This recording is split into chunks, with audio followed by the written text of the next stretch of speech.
ওরই দেশ যদি খারাপ লোক হইতো তাহলে কি ওই মূর্তি উদ্বোধনের জন্য ভারতীয় হাই কমিশনার যায়? এই যে এত বড় একটা স্থাপনা এখানে হচ্ছে, মানে বাংলাদেশের কোনো মন্ত্রণালয় যদি বলি, তাদের অনুমোদন লাগতো কিনা এখানে? 100% লাগতো। অনুমোদন ছাড়াই তো এটা করা হচ্ছে। আপনি আপনার একটা জমিতে এটা মনে করেন যে 81 ফুট লম্বা বিল্ডিং বানাবেন, আপনার অনুমোদন লাগে না? তাহলে সরকার কি অনুমোদন দিয়েছে না দেয় নাই? দেয় নাই। অনুমোদন ছাড়াই এটা করা হয়েছে। এই জন্য প্রশাসন কাজ বন্ধ করছে এখন। মানে প্রশাসন কাজ বন্ধ করার পেছনে যে কারণটা, সেটা হচ্ছে যে সেখানকার স্থানীয় যারা আছেন তারা আন্দোলন আপত্তি করছিলেন, জানিয়েছে। আপত্তি জানিয়েছেন। আমার প্রশ্ন হচ্ছে যে তারা আপত্তি জানানোর আগে মানে বাংলাদেশের যারা গোয়েন্দা সংস্থার লোক, তারা কি জানতো না? বাংলাদেশের গোয়েন্দা সংস্থা অগোচরে কি বাংলাদেশে কোনো কিছু হওয়া সম্ভব কিনা আমার একটা সন্দেহ আছে। বাট কথা হচ্ছে যে দেখেন, গোয়েন্দা সংস্থা তো নিজে নিজে কাজ করে না, বুঝেন নাই? আপনি মনে করেন আমার গোয়েন্দা, আপনি এসে বললেন যে স্যার ওইখানে একটা মূর্তি হইতেছে, আমি বললাম ওটা চুপ থাক, আমাকে কিনে ফেললেই তো হয়, আপনারা তো ইয়ে করে লাভ নেই। আপনি তো দিন শেষে বলুন আমি চাকরি করে খাই, ছোট মানুষ, আমি আমার জানানোর কথা ছিল, আমি ছবি তুলে দিছি, সবকিছু তথ্য আপনাকে দিছি, সিদ্ধান্ত তো আপনার হাতে, তাই না? তো এই মূর্তি যখন তৈরি করা শুরু হয়েছিল তখন প্রধানমন্ত্রী যে ছিল, তারপরে মানে এই মূর্তি যখন 81 ফুট উঁচু হয়ে গেল তখন প্রধানমন্ত্রী যে ছিল, এটা তো তাদের আনসার দেওয়ার কথা।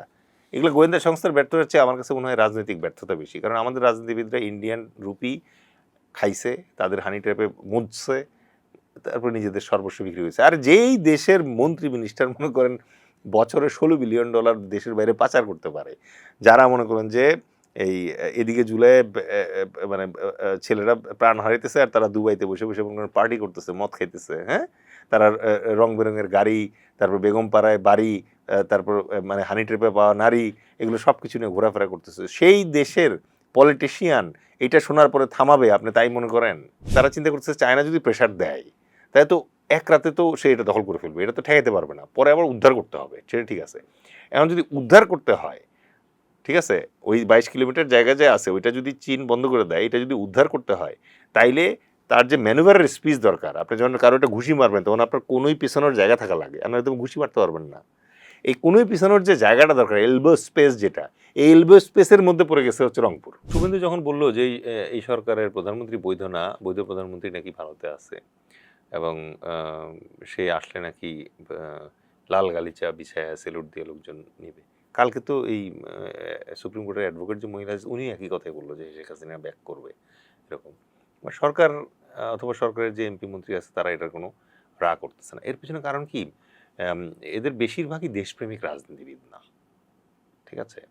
সম্ভবত এটাই কারণ। কারণ আপনার ভেতরে দেশপ্রেমের রক্ত যদি থাকে তাহলে আমি আপনি যদি বসে মনে করেন যে এটা নিয়ে আলোচনা করতে পারি, তাদের কেন কোনো কথা নাই?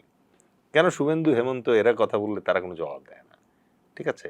কেন ধরেন এই ধরনের মানে মূর্তি নিয়ে যেটা সারা দেশের ধর্মপ্রাণ মুসলমানদের ভেতরে একটা চাঞ্চল্যের সৃষ্টি করছে, রাষ্ট্রপ্রধানের বক্তব্য কই?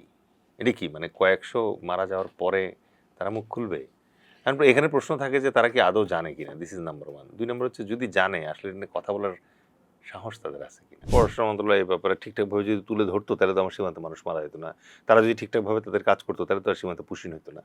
তারা এটা করতে পারতেছে না। কারণ কি? কারণ হচ্ছে যে আমাদের ধরেন ভারতের একটা পররাষ্ট্র ডিপ্লোম্যাটের নাম হচ্ছে জয়শঙ্কর, ঠিক আছে? ওই লেভেলের আমাদের কোনো ডিপ্লোম্যাট আছে?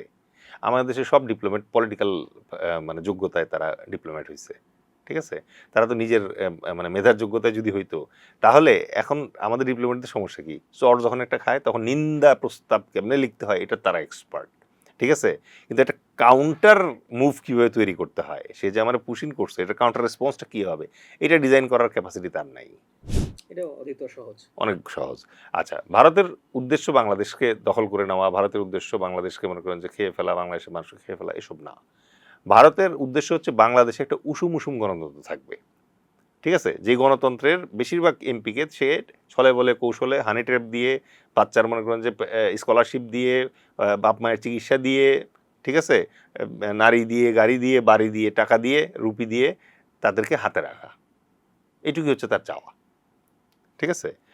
কারণ কি, এইখানে যদি স্ট্রং গণতন্ত্র আসে অথবা খিলাফত চলে আসে অথবা স্বৈরাচার একটা ব্যবস্থা চলে আসে তাইলে তো মনে করেন যে ভারতের সমস্যা, কারণ তখন তার ভারতের কথা শুনবে না। কিন্তু যখন নরম নরম গরম মানে থাকবে, গণতন্ত্র থাকবে, তখন সে কী করে? ওই যে এমপিদের পিছনে ইনভেস্ট করতেছে, ইনভেস্ট করে করে সংসদটারই সে দুর্বল করে রাখে, ঠিক আছে?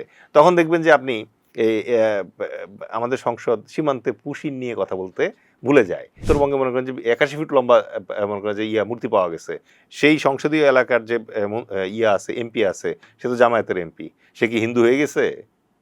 সে এটা নিয়ে কেন কোনো কথা বলতেছে না? না, ভারত তো মুখে বলে আমাদের বন্ধু রাষ্ট্র, কিন্তু বন্ধু রাষ্ট্র হলে পরে ওই যে ভারতের যে নতুন আসছে, পররাষ্ট্রমন্ত্রী আসছে, সে বলছে এক আকাশ এক বাতাস, এরকম বলছে না? 160 কোটি লোক। তো এক নদী না আমাদের? নদীও তো এক। তো 54টা নদীর উপরে যে 3000 বাদ দিয়ে রাখছে, আপনি কয়টা বাঁধের নাম বলবেন? ডুমবুর, ফারাক্কা, গজলডোবা, টিপাইমুখী, বাঁধের পর বাদ দিয়ে রাখছে। তো এটা কি ফ্রেন্ডশিপ? এটা কি মুসলিম হওয়ার কারণে তারা ভারত থেকে বাংলাদেশে পাঠাচ্ছে এরকম কিছু কিনা? শুধুমাত্র মুসলমান হওয়ার জন্য। এবং এটা যদি আপনি ভালোভাবে বুঝতে চান, তাহলে আপনাকে সিএএ নামের যে আইনটা আছে এটা বুঝতে হবে। এই আইনের ভিতরে বলা আছে যে বাংলাদেশ, আফগানিস্তান এবং পাকিস্তান, এই 3টা রাষ্ট্র থেকে মুসলমান ব্যতি রেখে অন্য যে কোনো ধর্মের, সে হিন্দু হোক, খ্রিস্টান হোক, বুদ্ধ হোক, জৈন হোক, তারা যদি ভারতের নাগরিকত্ব চায়, তাহলে ফাস্ট ট্র্যাক নাগরিকত্ব 1 সপ্তাহের ভিতরে দিয়ে দিবে আপনাকে। আজকে বাংলাদেশের কোনো হিন্দু যদি ইন্ডিয়ার নাগরিকত্ব চায়, 1 সপ্তাহের ভিতরে নাগরিকত্ব পাওয়া যাবে। তাহলে এই একটার ভিতরে কাকে শুধু নাগরিকত্ব দেওয়া হচ্ছে না? মুসলমান। রোহিঙ্গা ক্যাম্পটা আছে, রোহিঙ্গা 8,000 কিলোমিটার যে বাংলাদেশের ভূমি ব্যবহৃত হচ্ছে, ওই ভূমিটার মধ্যে তো আপনি এখন চাইলে রোহিঙ্গা ক্যাম্পে ঢুকতে পারবেন না। যান, ট্রাই করেন। আপনি গিয়ে খালি বলেন যে আমি রোহিঙ্গা ক্যাম্প দেখতে আসছি, আপনি ঢুকতে পারবেন না। ওখানে ঢুকতে হলে নির্দিষ্ট পাস লাগে। তার মানে কি হলো, বাংলাদেশের আর কোনো এলাকা নাই যে এলাকায় আপনি যেতে পারবেন না, কারণ আপনি বাংলাদেশের নাগরিক। ঠিক আছে? কিন্তু বাংলাদেশের একটা মাত্র এলাকা আছে যে এলাকায় আপনি বাংলাদেশের নাগরিক হওয়ার পরেও ঢুকতে পারবেন না, সেটা হচ্ছে রোহিঙ্গা ক্যাম্প। তাহলে ওই যে ল্যান্ডটা আছে, ওই ল্যান্ডটা কি আসলে বাংলাদেশের ল্যান্ড, নাকি অলরেডি বার্মিজ ল্যান্ড হয়ে গেছে? মুক্তিযোদ্ধার দল বিএনপি আসলে এখন আমার কথা হচ্ছে, কেউ যদি বলে আমি ময়ূর, কাক তো মনে করেন যে খালি পেখম পড়লেই তো ময়ূর হয়ে যাবে না, কাক তো কাকই থাকবে। আপনি লজিক্যালি আমার বুঝায় বলেন, এনসিপি যদি বলে যে জুলাই তারা করছে, তাহলে এটা কোনো ক্রেডিবিলিটি আছে? জুলাই তো এনসিপি ছিলই না, এনসিপি তো অনেক পরে তৈরি হয়েছে। একই যুক্তিতে আপনি মনে করেন যে মুক্তিযুদ্ধের কোনো ক্রেডিট তো আমি মানে দলীয় ক্রেডিট নেওয়ার কোনো সুযোগ নাই। হ্যাঁ, মুক্তিযোদ্ধা আছে তাদের ইয়াতে, পার্টিতে, তো তারা তো মুক্তিযোদ্ধার দলও বলতে পারতেছে না, এই কারণে, কারণ স্পিকার নিজেই বলছে যে এই বিরোধী দলে তো অমুকরে আমি চিনি, সে তো আমার সাথে রণাঙ্গনে যুদ্ধ করছে। তো এগুলো আসলে বিএনপি আসলে অমেধাবী একটা দল, তো ভালো ভালো মেধা যারা ছিল 17 বছরে আওয়ামী লীগে চলে গেছে। এই বাজেটের আপনি যদি মানে আমার আলোচনা থেকে বুঝে থাকেন, সেটা হচ্ছে 20 টাকা নিবেশে বিদেশের কাছ থেকে ঋণ করবে, 20 টাকা আপনার আমার কাছ থেকে ঋণ করবে, আর 60 টাকা সে এনবিআর এর কাছ থেকে নিবে। এনবিআর বলতেছে যে আমার জবাই করা 3বার জবাই দিলে পরে আমি 60 টাকা আপনাকে দিতে পারবো না। মানে তার সেই সক্ষমতা নাই। এই বাজেটের এই সক্ষমতা নেই। সমস্যা হয়ে গেছে কি, আপনি তো বাজেট বানায় ফেললেন, এই বাজেট যে আপনি ভুল বানাইছেন, এটার জন্য আজ পর্যন্ত কেউ কোনোদিন পানিশমেন্ট পায় নাই। ঠিক আছে? এই বাজেট আর রাজনৈতিক নির্বাচনের আগে ইশতেহার সেম জিনিস। নির্বাচনের আগে আমি বলছি I have a plan, I have a plan, আসার পরে আমার কোনো প্ল্যান দেখাতে পারতেছি না। আপনি আমার কিছু বলতে পারবেন? পজিটিভ এবং নেগেটিভ। আওয়ামী লীগ অত্যন্ত পুরাতন দল, বাংলাদেশের ক্রিয়েশন এবং ইন্ডিপেন্ডেন্সের সঙ্গে তাদের অবদান আছে। একটা পর্যায়ে এসে আমার কাছে মনে হয়েছে যে তারা ভারতের ষড়যন্ত্রের কাছে নিজেদেরকে বিকিয়ে দিতে বাধ্য হয়েছে, এবং বিশেষ করে শেখ হাসিনা পার্সোনালি। বিএনপি বাংলাদেশের জাতীয়তাবাদের মানে প্রবক্তা, বাট দেন জিয়াউর রহমান যে বিএনপি গড়ে তুলছিলেন, সেই বিএনপিটা আস্তে আস্তে হারায় গেছে কিন্তু খালেদা জিয়ার সময় এসে, এবং এতটা অসহায় যে একটা পর্যায়ে এসে দেখা গেছে যে নেত্রীর বাসার সামনে বালুর ট্রাক সরাইতে পারে না একটা এত বড় একটা দল, রাইট? তাদের নেতারা তখন আত্মগোপনে চলে গেল। জামাত ইন্টারন্যাশনালি তারা এমনভাবে ব্র্যান্ডেড হয়ে গেছে যে ইন্টারন্যাশনাল কমিউনিটিও চায় না যে তারা বাংলাদেশের ক্ষমতায় আসুক, ভয় পায়। সো এইটা নিয়ে তাদের কাজ করা উচিত। আমার কাছে সবসময় মনে হয় যে শিবিরের যে অংশটা দেখি আমি, খুব মেধাবী লাগে, বাট এগেন জামায়াতের অংশটা দেখলে আমার কাছে কেমন জানি মনে হয় যে না, মানে মনে হচ্ছে যে একটা গাড়ি রেসিং কারের মতো আগায় আসতে গিয়ে হঠাৎ করে ট্রাক হয়ে গেছে। শিবির লেভেলে যে ফ্লোটা থাকে, এই ফ্লোটাকে যদি ওরা সেন্ট্রালে আনতে পারতো, হাইলাইট করতে পারতো, তাইলে আমার মনে হয় যে অনেকটাই হয়তো এই যে লিমিটেশনটা আছে ওদের, এটা হয়তো ওরা ওভারকাম করতে পারতো। এনসিপি ইজ প্রিন্স পার্টি, আমার কাছে কিংস পার্টি মনে হয় না, কারণ ছোট তো, মানে বুড়া হইলে কিংস বলতাম, এনসিপি তো ছোট, ইয়াংদের, এই জন্য প্রিন্স পার্টি কেন বলবো, ক্রিয়েশনটাই আমার কাছে কেমন যেন লেভেল হয়েছে। আপনি আমার কাছে যখন মনে হয়েছে যে না, এই যে বৈষম্য বিরোধী ছাত্র আন্দোলন যেটা ছিল, তারা যদি একটা প্রেশার গ্রুপ হিসেবে থাকতো তাহলে হয়তো অনেক বেশি রেসপেক্টেড থাকতো। আপনার দল, জনতার দল, মানে কোন পারসেপশনে আসলে তৈরি হয়েছে এবং কি নিয়ে কাজ করছে? আলহামদুলিল্লাহ, আমরা আসলে এনসিপি যে জায়গাটা কভার করতে পারতেছিল না, ওই জায়গাটাই আমরা কভার করার চেষ্টা করছি।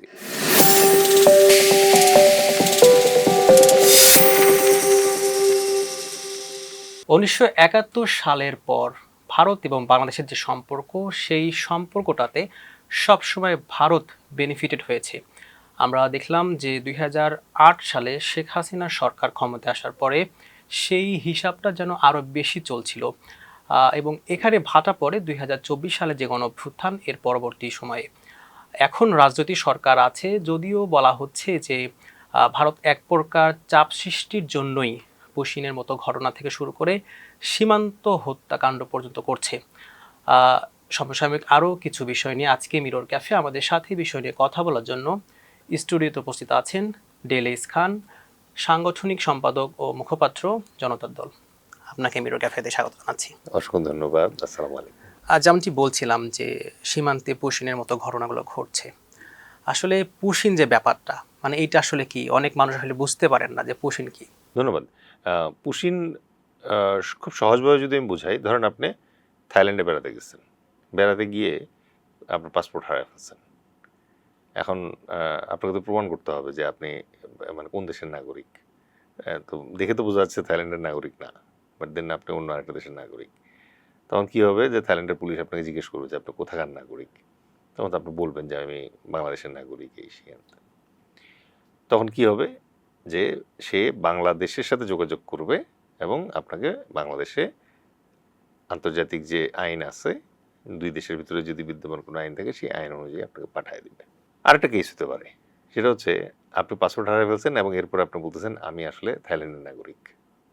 ঠিক আছে, তখনও থাইল্যান্ডের দায়িত্ব আছে যে থাইল্যান্ডের ডাটাবেজে আপনার কোনো তথ্য আছে কিনা সেটা নিশ্চিত করা। নিশ্চিত করে যদি সে মনে করে যে না, আপনি আসলে থাইল্যান্ডের নাগরিক না, তখন সে কি করবে? তখন সে তার উদ্যোগে আপনার নাগরিকত্বটা খুঁজে বের করার চেষ্টা করবে। তো দেখা গেল যে খুঁজে পাওয়া গেল যে ঠিক আছে, আপনার বাংলাদেশের নাগরিক। তখন আবার কি হবে? আবার ওই দুই দেশের ভিতরে আলোচনা হবে এবং আপনাকে বিমানে করে বাংলাদেশে পাঠিয়ে দেওয়া হবে। ডিপোর্ট করবে, যেটাকে বলে। এটাকে বলে ডিপোর্ট করা। এই যে ডিপোর্ট করা হলো বা দেশান্তরী করা হইলো, স্থানান্তর করা হইলো, এই পদ্ধতিটা থাইল্যান্ড যদি এই কাজ করে যে প্লেনে করে আসবে কিন্তু আমাদের এয়ারপোর্টে নামবে না, বর্ডারের ওখানে এসে প্যারাশুট দিয়ে আপনাদেরকে ধাক্কা মেরে ফেলে দিবে, তাহলে আপনি আস্তে করে পড়বেন কোন দেশে? বাংলাদেশে এসে পড়বেন। অথবা আপনার বর্ডারে আসবে, আইসা রাতের অন্ধকারে কাঁটাতারের বেড়াটা খুলে ধাক্কা মেরে আপনাকে বাংলাদেশের ভিতরে ঢুকাই দিয়ে আবার গেট লাগাই দিবে। এইটাকে বলা হচ্ছে পুশিং। আপনি যখন বৈধ উপায়ে ডিপোর্ট করতে পারতেছেন না, তখন অবৈধ উপায়ে যখন আপনি রাতের অন্ধকারে জোরপূর্বক কোনো প্রকার প্রমাণ ছাড়া, আইনি দলিলপত্র ছাড়া কাউকে অন্য একটা দেশে প্রবেশ করান, সেটাকে বলে পুশিং। বাংলাদেশের যারা ভারতে আছেন তাদেরকে ভারত যেভাবে পাঠাচ্ছে, মানে এটা তো অবৈধ তাহলে আপনার কথা অনুযায়ী। তাহলে ভারতের কাছে আসলে এই সুযোগ ছিল কি না যে তারা বৈধভাবে পাঠাবে? অবশ্যই ভারতের কাছে সবসময় এই সুযোগ ছিল, পৃথিবীর প্রত্যেকটা দেশের কাছে এই সুযোগ আছে। তাহলে তারা পাঠাচ্ছে না কেন? এবং অনেকে যেমনটা বলছে যে ওয়ান কাইন্ড অফ চাপ সৃষ্টি, মানে এটির কারণে কি তারা এরকম করছে? না না, ভারতের কাছে তো শেখ হাসিনাও আছে, তো উনি কি বাংলাদেশি না ভারতীয়? বলেন। বাংলাদেশি। বাংলাদেশি, আচ্ছা। তার মানে সেটা তো ভারত জানে, তারপর কি তাকে পাঠাচ্ছে? তাকে তো আমরা চাচ্ছি, তাকে তো পাঠাচ্ছে না। আবার ডক্টর জাহিদ তো বাংলাদেশি ছিল, তাকে তারাই দাওয়াত দিছিল, কিন্তু দিল্লির ইমিগ্রেশন আবার তাকে ঢুকতে দেয় নাই, আবার তাকে ফেরত দিয়ে দিচ্ছে। সে আবার ওখান থেকে 2 ঘন্টা হেনস্থ হওয়ার পরে ফেরত চলে আসছে। তার মানে এই জায়গায় ব্যাপারটা আসলে ওইরকম না যে আপনার আইনে কি আছে, শুধুমাত্র ওইখানে সীমাবদ্ধ না, ওরা আইনকে ওরকম তোয়াক্কা করে না, পাত্তাও দেয় না। ঠিক আছে, ওদের আগে আপনাকে বুঝতে হবে যে ভারতে বাংলাদেশ থেকে কারা যায় এবং ভারত কাদেরকে ফেরত পাঠাতে চাচ্ছে পুশিন এর মাধ্যমে। প্রথমে হচ্ছে বাংলাদেশ থেকে যারা ভারতে যায় তাদের ব্যাপারে আপনি দেখবেন যে অবৈধভাবে যারা যায় আর কি, তারা বাংলাদেশে কোনো না কোনো অপকর্ম করছে।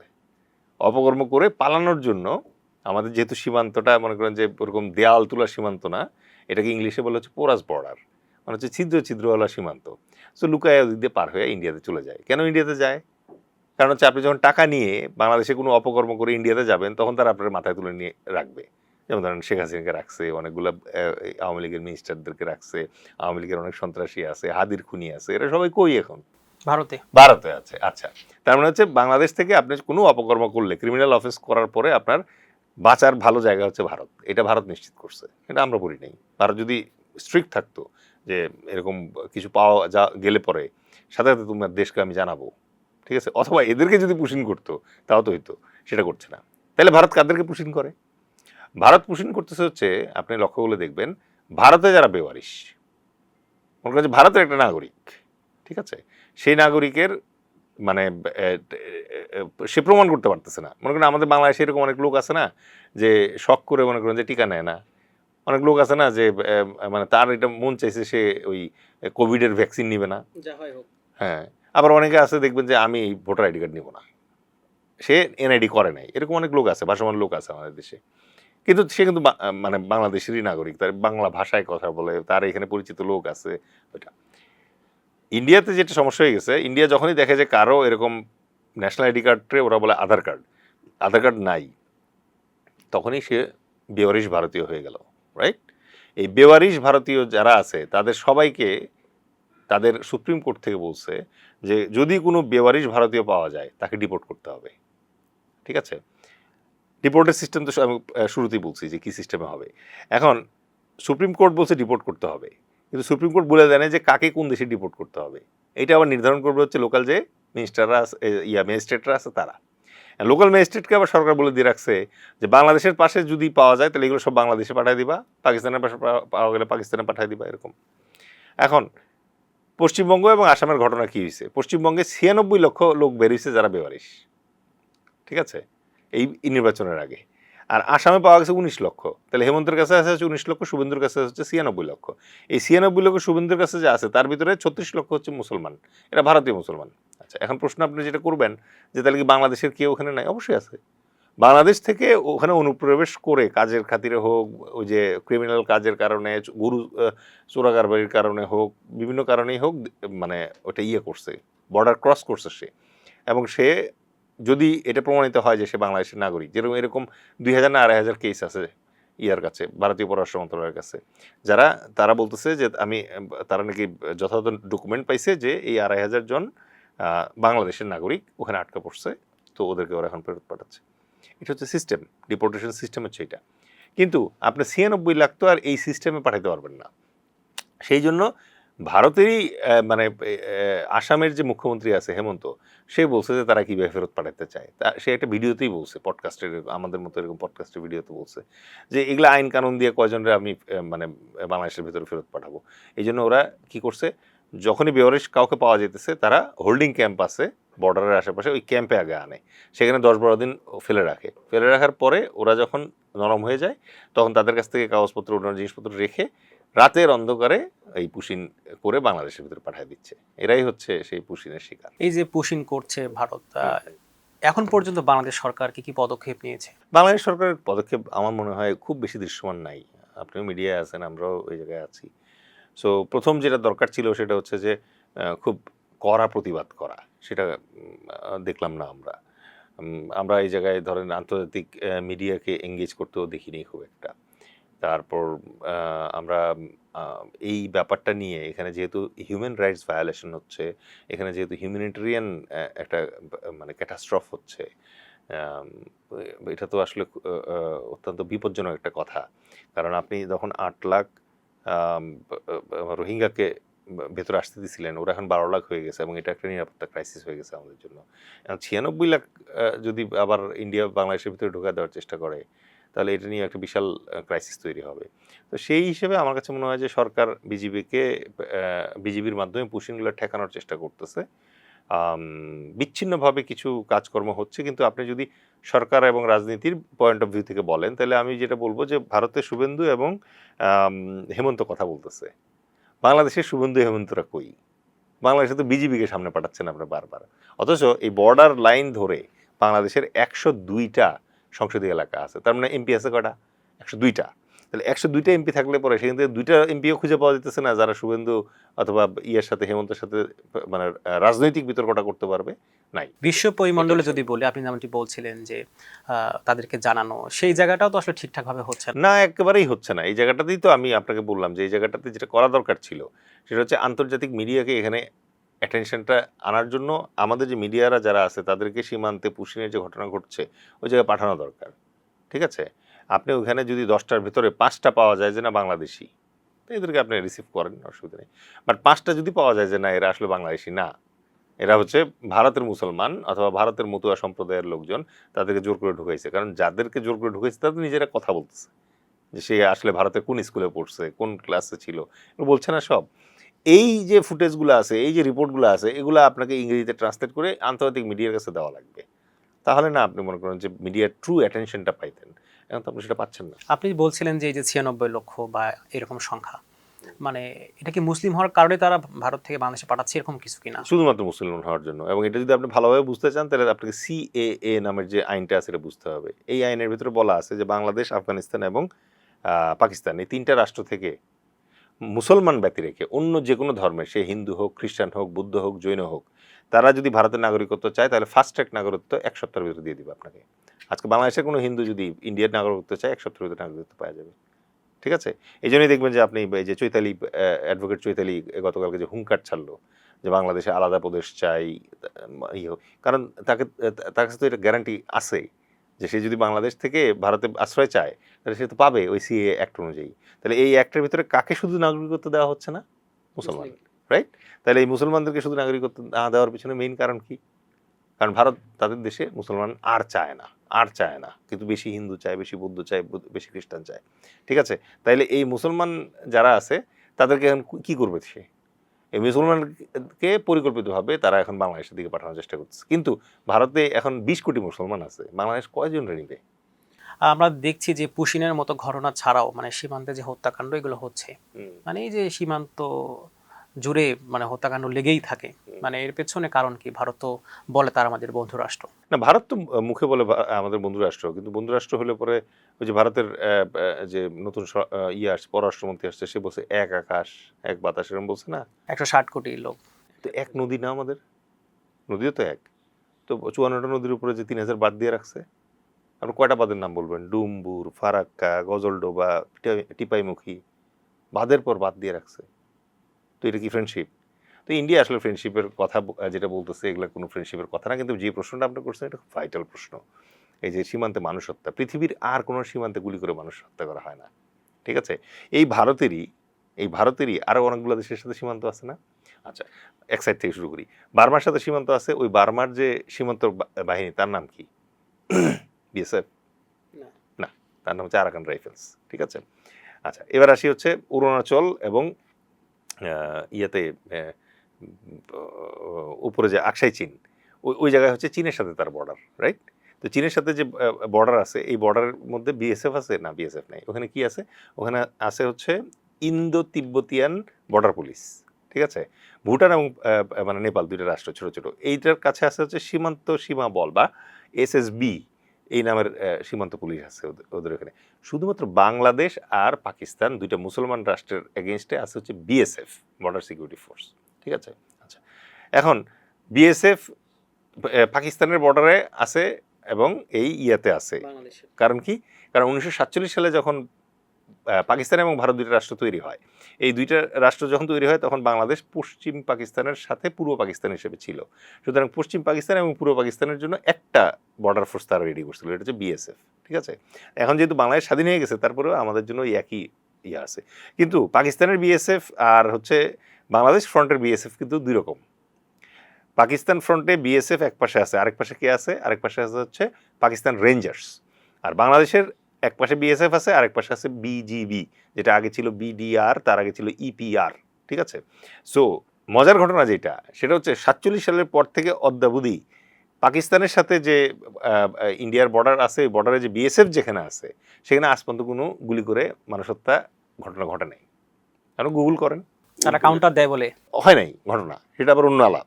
কিন্তু বাংলাদেশের ক্ষেত্রে গত 20 বছরে প্রায় 1250 লোক মারা গেছে। এমনকি ঠিক গত মাসে লালমনিরহাটে একজন মারা গেছে খাদেম নামে। ঠিক আছে? তার মানে প্রতি মাসে তাদের একজন, দুইজন, তিনজন করে তারা বর্ডারে মারতেছে। ফেলানির ঘটনা আমরা জানি। সুতরাং এই কারণে পৃথিবীর সবচেয়ে নৃশংসতম সীমান্তরক্ষী বাহিনী বলা হয় হচ্ছে বাংলাদেশ সীমান্তের বিএসএফকে। ঠিক আছে? তারা মুসলমান কিলিংয়ে এক্সপার্ট, তাদের ব্রেন ওয়াশ করা হয়। সুতরাং এই যে জেনোসাইডাল ফোর্সটা আছে, এইটার এগেনস্টে আন্তর্জাতিক স্যাংশন আমাদের দাবি করতে হবে, যাতে এই ফোর্সটার উপরে স্যাংশন আসে, তারা যেন আর গুলি করে মানুষ হত্যা না করে। আন্তর্জাতিক আইন এখানে কি বলে, মানে বাংলাদেশের যে পররাষ্ট্র মন্ত্রণালয় তারা কি আসলে ঠিকঠাকভাবে সব তুলে ধরতে পারছে? না, বাংলাদেশের পররাষ্ট্র মন্ত্রণালয় এই ব্যাপারে ঠিকঠাকভাবে যদি তুলে ধরতো তাহলে তো আমার সীমান্তে মানুষ মারা যেত না। তারা যদি ঠিকঠাকভাবে তাদের কাজ করতো তাহলে তো আর সীমান্তে পুশিন হতো না। তারা এটা করতে পারতেছে না। কারণ কি? কারণ হচ্ছে যে আমাদের ধরেন ভারতের একটা পররাষ্ট্র ডিপ্লোম্যাটের নাম হচ্ছে জয়শঙ্কর। ঠিক আছে? ওই লেভেলের আমাদের কোনো ডিপ্লোম্যাট আছে? আমাদের দেশের সব ডিপ্লোম্যাট পলিটিক্যাল মানে যোগ্যতায় তারা ডিপ্লোম্যাট হইছে। ঠিক আছে? তারা তো নিজের মানে মেধার যোগ্যতায় যদি হইতো, তাহলে এখন আমাদের ডিপ্লোম্যাটদের সমস্যা কি? চর যখন একটা খায় তখন নিন্দা প্রস্তাব কেমনে লিখতে হয় এটা তারা এক্সপার্ট। ঠিক আছে? কিন্তু একটা কাউন্টার মুভ কিভাবে তৈরি করতে হয়, সে যে আমার পুশিং করছে, এটা কাউন্টার রেসপন্সটা কি হবে, এটা ডিজাইন করার ক্যাপাসিটি তার নাই। ধরে নিলাম যে ডিপ্লোম্যাট আছে, তারপরেও বাংলাদেশ সরকারের যদি অনুমতি না থাকে বা যেটাকে সমর্থন বলে, আমরা তো যেমনটা শুনতে পাই যে সব সরকার আসলে ভারতের হয়েই কাজ করে বা ভারতের মতো করে চিন্তা করে, এই ব্যাপারে কি বলবেন? এটা তো একটা পুরাতন ডিজাইন। কারণ অনেকে বলে যে ভারত বাংলাদেশ দখল করে ফেলবে। বাংলাদেশ দখল করা তো ভারতের দরকার নাই। একটা আজকে ধরেন ইরানের সাথে আমেরিকার যুদ্ধ হচ্ছে। প্রতিদিন আমেরিকার খরচ হয় $1 বিলিয়ন এই যুদ্ধে। ঠিক আছে? তাহলে ইন্ডিয়ার সাথে যদি আমাদের 30 দিন যুদ্ধ হয় তাহলে ধরেন কথার কথা $30 বিলিয়ন খরচ হবে। রাইট? $30 বিলিয়ন। ঠিক আছে? এটা আপনি খরচ করবেন না আপনি 300 এমপির পিছনে মনে করেন যে 100 কোটি টাকা করে 3000 কোটি টাকা খরচ করবেন? এটাও অধিকতর সহজ। অনেক সহজ। আচ্ছা, ভারতের উদ্দেশ্য বাংলাদেশকে দখল করে নেওয়া, ভারতের উদ্দেশ্য বাংলাদেশকে মনে করেন যে খেয়ে ফেলা, বাংলাদেশের মানুষকে খেয়ে ফেলা, এসব না। ভারতের উদ্দেশ্য হচ্ছে বাংলাদেশে একটা উষুম গণতন্ত্র থাকবে। ঠিক আছে? যে গণতন্ত্রের বেশিরভাগ এমপিকে সে ছলে বলে কৌশলে হানি ট্র্যাপ দিয়ে, বাচ্চার মনে করেন যে স্কলারশিপ দিয়ে, বাপ মায়ের চিকিৎসা দিয়ে, ঠিক আছে? নারী দিয়ে, গাড়ি দিয়ে, বাড়ি দিয়ে, টাকা দিয়ে, রুপি দিয়ে তাদেরকে হাতে রাখা। এটুকুই হচ্ছে তার চাওয়া। ঠিক আছে? কারণ কি, এইখানে যদি স্ট্রং গণতন্ত্র আসে অথবা খিলাফত চলে আসে অথবা স্বৈরাচার একটা ব্যবস্থা চলে আসে, তাইলে তো মনে করেন যে ভারতের সমস্যা, কারণ তখন তার ভারতের কথা শুনবে না। কিন্তু যখন নরম গরম মানে থাকবে, গণতন্ত্র থাকবে, তখন সে কি করে, ওই যে এমপিদের পিছনে ইনভেস্ট করতেছে, ইনভেস্ট করে করে সংসদটারই সে দুর্বল করে রাখে। ঠিক আছে? তখন দেখবেন যে আপনি এই আমাদের সংসদ সীমান্তে পুশিন নিয়ে কথা বলতে ভুলে যায়। আপনি আমাকে বলেন, এই যে পুশিনের ঘটনার জন্য আমি এখানে পডকাস্ট করতেছি, আপনি সংসদে কয়টা আলোচনা শুনছেন পুশিন নিয়ে? বিরোধী দল কয়টা দিছে, নোটিশ দিছে? কোনো নোটিশ দেয় নাই। উত্তরবঙ্গে মনে করেন যে 81 ফিট লম্বা মনে করেন যে মূর্তি পাওয়া গেছে, সেই সংসদীয় এলাকার যে আছে, এমপি আছে, সে তো জামায়াতের এমপি, সে কি হিন্দু হয়ে গেছে? সে এটা নিয়ে কেন কোনো কথা বলতেছে না? আমরা একটু তিস্তা চুক্তি প্রসঙ্গে আসতে চাই। সেটি হচ্ছে যে আমরা বরাবরই যেমনটি শুনি যে আসলে এই চুক্তি নিয়ে বাংলাদেশের অনেক ইচ্ছা ছিল যে এটি আসলে সম্পন্ন হবে এবং এর ফলে বাংলাদেশ যে সুবিধা পাওয়ার কথা বা ন্যায্য দাবি সেটি আদায় হবে, কিন্তু আমরা দেখতে পাচ্ছি না। এর মূল আসলে সমস্যাটা কোথায়? মূল সমস্যা হচ্ছে বাংলাদেশ এবং বাংলাদেশের পলিটিশিয়ান যারা আছে তারা বাংলাদেশের জনগণকে এই তিস্তা অথবা অন্যান্য যে নদীগুলো আছে এই নদীগুলোর সমস্যা নিয়ে বুঝায় বলে নাই। কেন বুঝায় বলে নাই? কারণ 17 বছর তো ছিল হচ্ছে ইন্ডিয়ার গভর্নমেন্ট বাংলাদেশে, বুঝেন নাই? সে তো বলবেই না। আপনি আমাকে বলেন তিস্তার গল্পটা আপনার সংক্ষেপে যদি বলি, তিস্তা এমন একটা নদী, এই নদী যদি বন্ধ হয়ে যায় তাহলে আমাদের উত্তরবঙ্গ শেষ, একেবারে শেষ। ঠিক আছে? তো সেই তিস্তা নদীটা মনে করেন যে উপর থেকে নেমে এসে বাংলাদেশে প্রবেশ করছে। বাংলাদেশে প্রবেশ করার আগে গজলডোবা নামে একটা জায়গায় এটা বাদ দিছে, বাদ দিয়ে ওখান থেকে 270 কিলোমিটার লম্বা একটা খাল কেটে ওই পানি সব সরায় নিচ্ছে। ঠিক আছে? কোন আইনে এটা মনে করেন আপনি করতে পারেন? আচ্ছা, বাংলাদেশের যে পানির প্রয়োজন, মানে যে পরিমাণে পানি প্রয়োজন, এই পরিমাণে পানি যদি ভারত চায় দিতে বাংলাদেশকে, মানে তাদের প্রয়োজন মিটিয়ে দিতে পারে কিনা? অবশ্যই দিতে পারে। আপনার নদীতে যখন বাদ দেন নাই তখন কোটি কোটি বছর ধরে নদী, হাজার হাজার বছর ধরে নদী আছে না? তখন কি মনে করেন যে এই নদীর পানি যখন নর্মালি, আন্তর্জাতিক আইনই এটা, যে আপনি মনে করেন যে নদীর যে নর্মাল ফ্লো আছে এই ফ্লোটা নষ্ট করতে পারবেন না। আপনি যদি এই ফ্লোটা নষ্ট করেন, বাদটার দেন, তাহলে এই বাদ দেওয়ার আগে আপনাকে নিশ্চিত করতে হবে যে আপনার ভাটিতে যারা আছে তারা প্রয়োজনীয় পানি পায় কিনা। ঠিক আছে? এখন ধরেন ইন্ডিয়া পাকিস্তানের ভেতরে দেখেন আপনি 1960 সালে একটা চুক্তি হয়েছে, ইন্দাস ট্রিটি, মানে হচ্ছে সিন্ধু চুক্তি। 1960 সালে এটা ওয়ার্ল্ড ব্যাংক মধ্যস্থতা করে এই চুক্তিটা করে দিয়েছিল। 3টা নদী ইন্ডিয়া থেকে পাকিস্তানে ঢোকে আর 3টা নদী পাকিস্তান থেকে ইন্ডিয়াতে যায়। ঠিক আছে? এর ভিতরে সবচেয়ে বড় নদী হচ্ছে সিন্ধু, যেই নদী ইন্ডিয়া থেকে পাকিস্তানে ঢোকে, এবং পাকিস্তানের সম্ভবত 85% পানির চাহিদা এই সিন্ধু নদী দিয়ে তারা পূরণ করে। তো এই যে যখন কিছুদিন আগে ইন্ডিয়া পাকিস্তান যুদ্ধ হলো, যেটাতে মানে ভারত রাফায়েল বিমান হারাইলো এবং হেরে গেল, এই যুদ্ধে হারার পরে অথবা হারার কোনো যুদ্ধ শুরু হওয়ার পরে একটা পর্যায়ে ভারত বলল যে আমরা ওই ইন্দাস ট্রিটি যেটা আছে এটা আর মানবো না, ঠিক আছে? তো ইন্দাস ট্রিটি আর মানবো না, তার মানে কি? তার মানে হচ্ছে যে আমরা সিন্ধু নদের উপরে বাঁধ লাগাবো, ঠিক আছে? তো তখন পাকিস্তান বলছে যে তুমি বাঁধ লাগাও, মানে এই বাঁধের জন্য যুদ্ধ করবো আমরা, তোমার এই বাঁধ যতবার বানাবা তুমি ততবার আমি মানে এটা দরকার অ্যাটম বোম দিয়ে উড়াই দিব, ঠিক আছে? বাংলাদেশ কি এটা বলতে পারবে? বাংলাদেশের এই সক্ষমতা আছে কিনা? না, বাংলাদেশের এই সক্ষমতা নাই। এই যে সক্ষমতা হলো না, মানে এর পেছনে যদি বলি গল্পটা, ভারত এখানে প্রচ্ছন্নভাবে কাজ করে কিনা? অবশ্যই প্রচ্ছন্নভাবে কাজ করে, অবশ্যই প্রচ্ছন্নভাবে কাজ করে। আপনার দেশে ভারতীয় চ্যানেল মনে করেন যে চলতেছে, আপনি ভারতীয় মানে পণ্য খাচ্ছেন, ভারতের জিনিসপত্র খাচ্ছেন, অথচ আপনি জানেন না যে আপনার পানি ভারত বন্ধ করে দিচ্ছে, তাই না?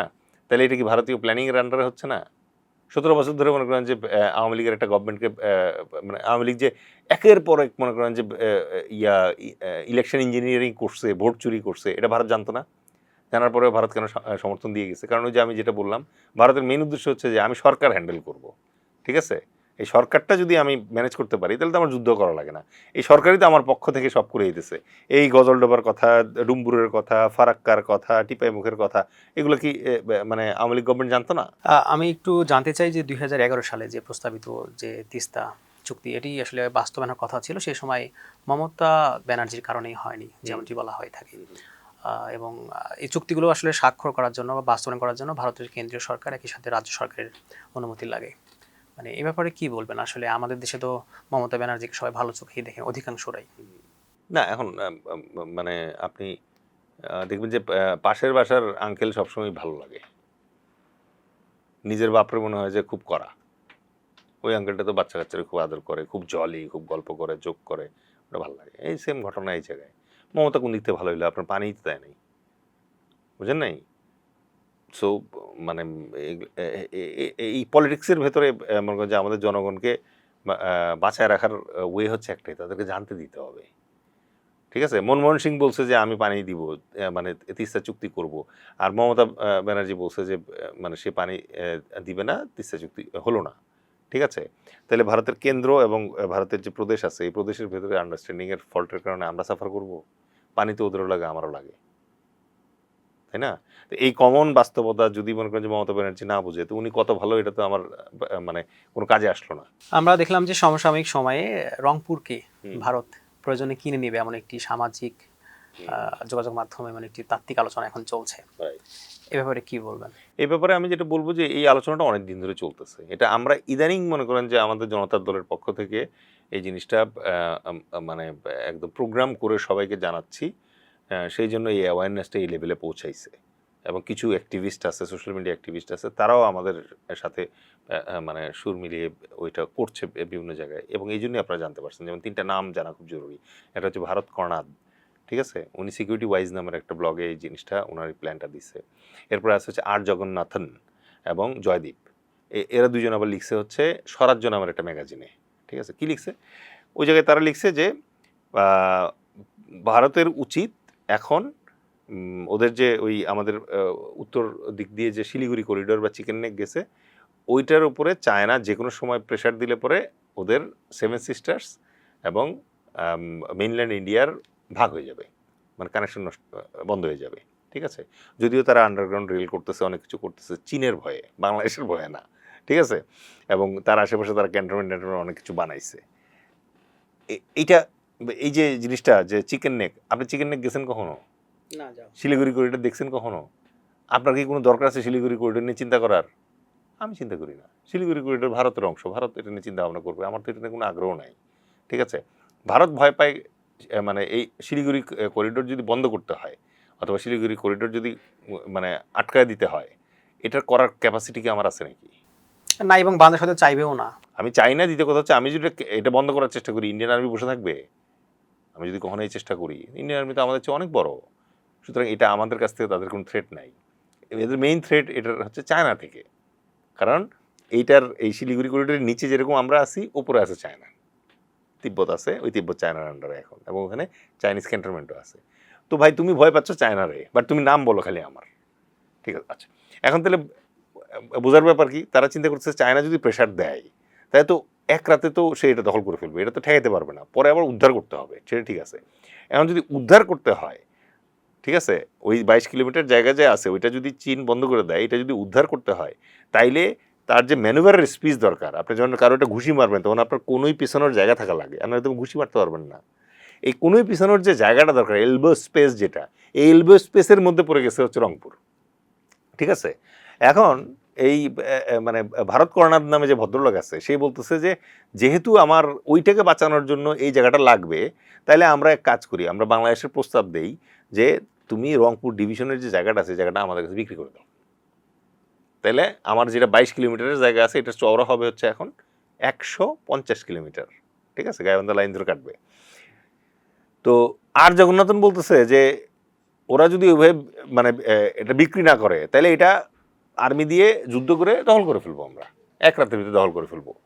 এটা তো দখল করবোই, ওদিকে ফেনী দিয়ে চিটাঙ্গা দখল করে ফেলবো, যাতে বাংলাদেশ কোনো প্রতিরোধ গড়ে তুলতে না পারে। তো এটা কেমনে করব? তো এবার ওই যে জয়দীপ বাবু যেটা বলছে যে এটা করতে হলে আমাদেরকে ফার্স্টে যেটা করতে হবে সেটা হচ্ছে বাংলাদেশের ভিতরে হিন্দুরা যে খুব নির্যাতিত হচ্ছে এই কথাটা সারা বিশ্বকে জানাইতে হবে আগে। সারা বিশ্বকে যখন আমরা এটা জানাইতে পারবো যে ভারতের বাংলাদেশের হিন্দুরা খুব কষ্টে আছে, নির্যাতিত হচ্ছে, এটা বাংলাদেশি হিন্দুদের মুখ দিয়ে বলাইতে হবে, বাংলাদেশি হিন্দুদের মুখ দিয়ে বাংলায় বলাইতে হবে। বললে পরে এটা ইন্টারন্যাশনালি জাতিসংঘের কাছে তারা জানাবে যে দেখো বাংলাদেশে তো হিন্দুদের খুব কষ্ট হচ্ছে। এরপরে তারা যেটা করবে এটা হচ্ছে R2P বলে এটাকে, রেসপন্সিবিলিটি টু প্রোটেক্ট। মানে হচ্ছে কোথাও যদি আমার দেশের মানুষ মানে ইয়েতে থাকে, মানে কষ্টে থাকে, নির্যাতনে থাকে, আটকা পড়ে যায়, তাহলে তাকে উদ্ধারের কিন্তু একটা নৈতিক আন্তর্জাতিক মানে দায় আপনার আছে। এই দায় থেকে এই যে R2P যে আছে, R2Pর মাধ্যমে পৃথিবীতে অনেক ভয়ঙ্কর ভয়ঙ্কর ঘটনা ঘটছে। যেমন ধরেন ক্রিমিয়াতে কিছু রুশ লোক ছিল, পুতিন বলছে যে ক্রিমিয়াতে রুশরা খুব কষ্টে আছে বলে ক্রিমিয়া দখল করে ফেলছে, এবং ভারতও অনেককে দখল করেছে। তারপরে ভারতটাতে আসতেছি, তারপরে নেক্সট যেটা মানে R2Pর মানে উদাহরণ আছে সেটা হচ্ছে দ্বিতীয় বিশ্বযুদ্ধের সময় হিটলার চেকোস্লোভাকিয়া দখল করছিল এটা দিয়ে, সুদেতানল্যান্ড হয়ে। ইভেন রিসেন্টলি আপনি ন্যাটো বাহিনী লিবিয়া আক্রমণ করলো, ন্যাটো বাহিনী লিবিয়া আক্রমণ করলো এবং গাদ্দাফিকে মেরে ফেললো এই R2Pর দোহাই দিয়ে। ঠিক আছে, আর একই দোহাই দিয়ে সিকিম দখল করছিল হচ্ছে ইন্ডিয়া। ঠিক আছে, হায়দ্রাবাদ দখল করছিল ইন্ডিয়া। তো এই সেম জায়গাটাতে এখন তারা যেটা করতেছে যে বাংলাদেশের কিছু হিন্দু মুখ দিয়ে যদি এই কথা বের করা যায়, আন্তর্জাতিকভাবে যদি এই জিনিসটা প্রমাণ করা যায় যে বাংলাদেশের হিন্দুরা ভয়াবহ সমস্যায় আছে, তারপরে তারা তাদের আর্মি বাংলাদেশে প্রবেশ করাইতে পারবে। এবং এটা যদি প্রবেশ করানোর সময় ওই যে জগন্নাথন আবার যেটা বলছে যে বাংলাদেশের হিন্দু আর মুসলিম দুইটা আলাদা জাতি। 1947 সালে যেরকম হিন্দু আর মুসলিমের উপর ভিত্তি করে পাকিস্তান এবং ভারত নামে দুইটা রাষ্ট্র তৈরি হয়েছিল, একই রকমভাবে এখন বাংলাদেশ ভেঙে হিন্দু বাংলাদেশ, মুসলমান বাংলাদেশ, দুইটা বাংলাদেশ করতে হবে এবং মুসলমান বাংলাদেশের সকল হিন্দুকে এনে এই রংপুরের এই জায়গায় রাখতে হবে। এই উদ্দেশ্যে এখন থেকেই দেখবেন বড় বড় মূর্তি বানাচ্ছে ওরা ওই জায়গায়। আপনি তো উত্তরবঙ্গের মানুষ, আপনি হয়তো ভালো জানবেন যে যেই এলাকাটাতে এই মূর্তি টুর্তি হচ্ছে ওই এলাকায় কিন্তু হিন্দু অসংখ্য তা না, হিন্দু প্রবণ এলাকা না, খুব সামান্য কিছু হিন্দু আছে, কিন্তু ওইটা ওই পজিশনে বানানো হয়েছে ওই রংপুর আলাদা হয়ে যাবে ভেবেই বানানো। আমরা ওই প্রসঙ্গে একটু পরে আসবো। আমি একটু জানতে চাই এখানে যে আসলে এই আশঙ্কা ভারত করে কিনা, এরকম করে যে কোনোভাবে ভারত কে ডিল করার জন্য চীন বাংলাদেশকে ব্যবহার করে আসলে আপনি যেমনটি বলছিলেন যে চিকেন নেক এটি আসলে শেষ করে ফেলবে। আন্তর্জাতিক পলিটিক্সে মনে করেন যে পার্মানেন্ট ফ্রেন্ড অথবা পার্মানেন্ট এনিমি বলতে কিছু নাই, আছে হচ্ছে পার্মানেন্ট ইন্টারেস্ট। এখন ইন্ডিয়া আমাদের সাথে যেই ধরনের আচরণ করতেছে, তারা তো আমাদের সব নদী অলরেডি বন্ধ করে দিচ্ছে। সীমান্তে 4096 কিলোমিটার সীমান্তের ভিতরে এখন বোধহয় আর মাত্র 200-300 কিলোমিটার বাকি আছে, বাকি সব জায়গায় তারকাটার বেড়া লাগাই দিচ্ছে। এরপর আবার বলতেছে তারকাটার বেড়ার লাইন ধরে তারা সাপ এবং কুমির ছেড়ে দিবে। তারা প্রচণ্ড পরিমাণে পুশিং করতেছে এবং সীমান্তে তারকাটার বেড়ার মধ্যে মানুষ মেরে ঝুলায় রাখতেছে।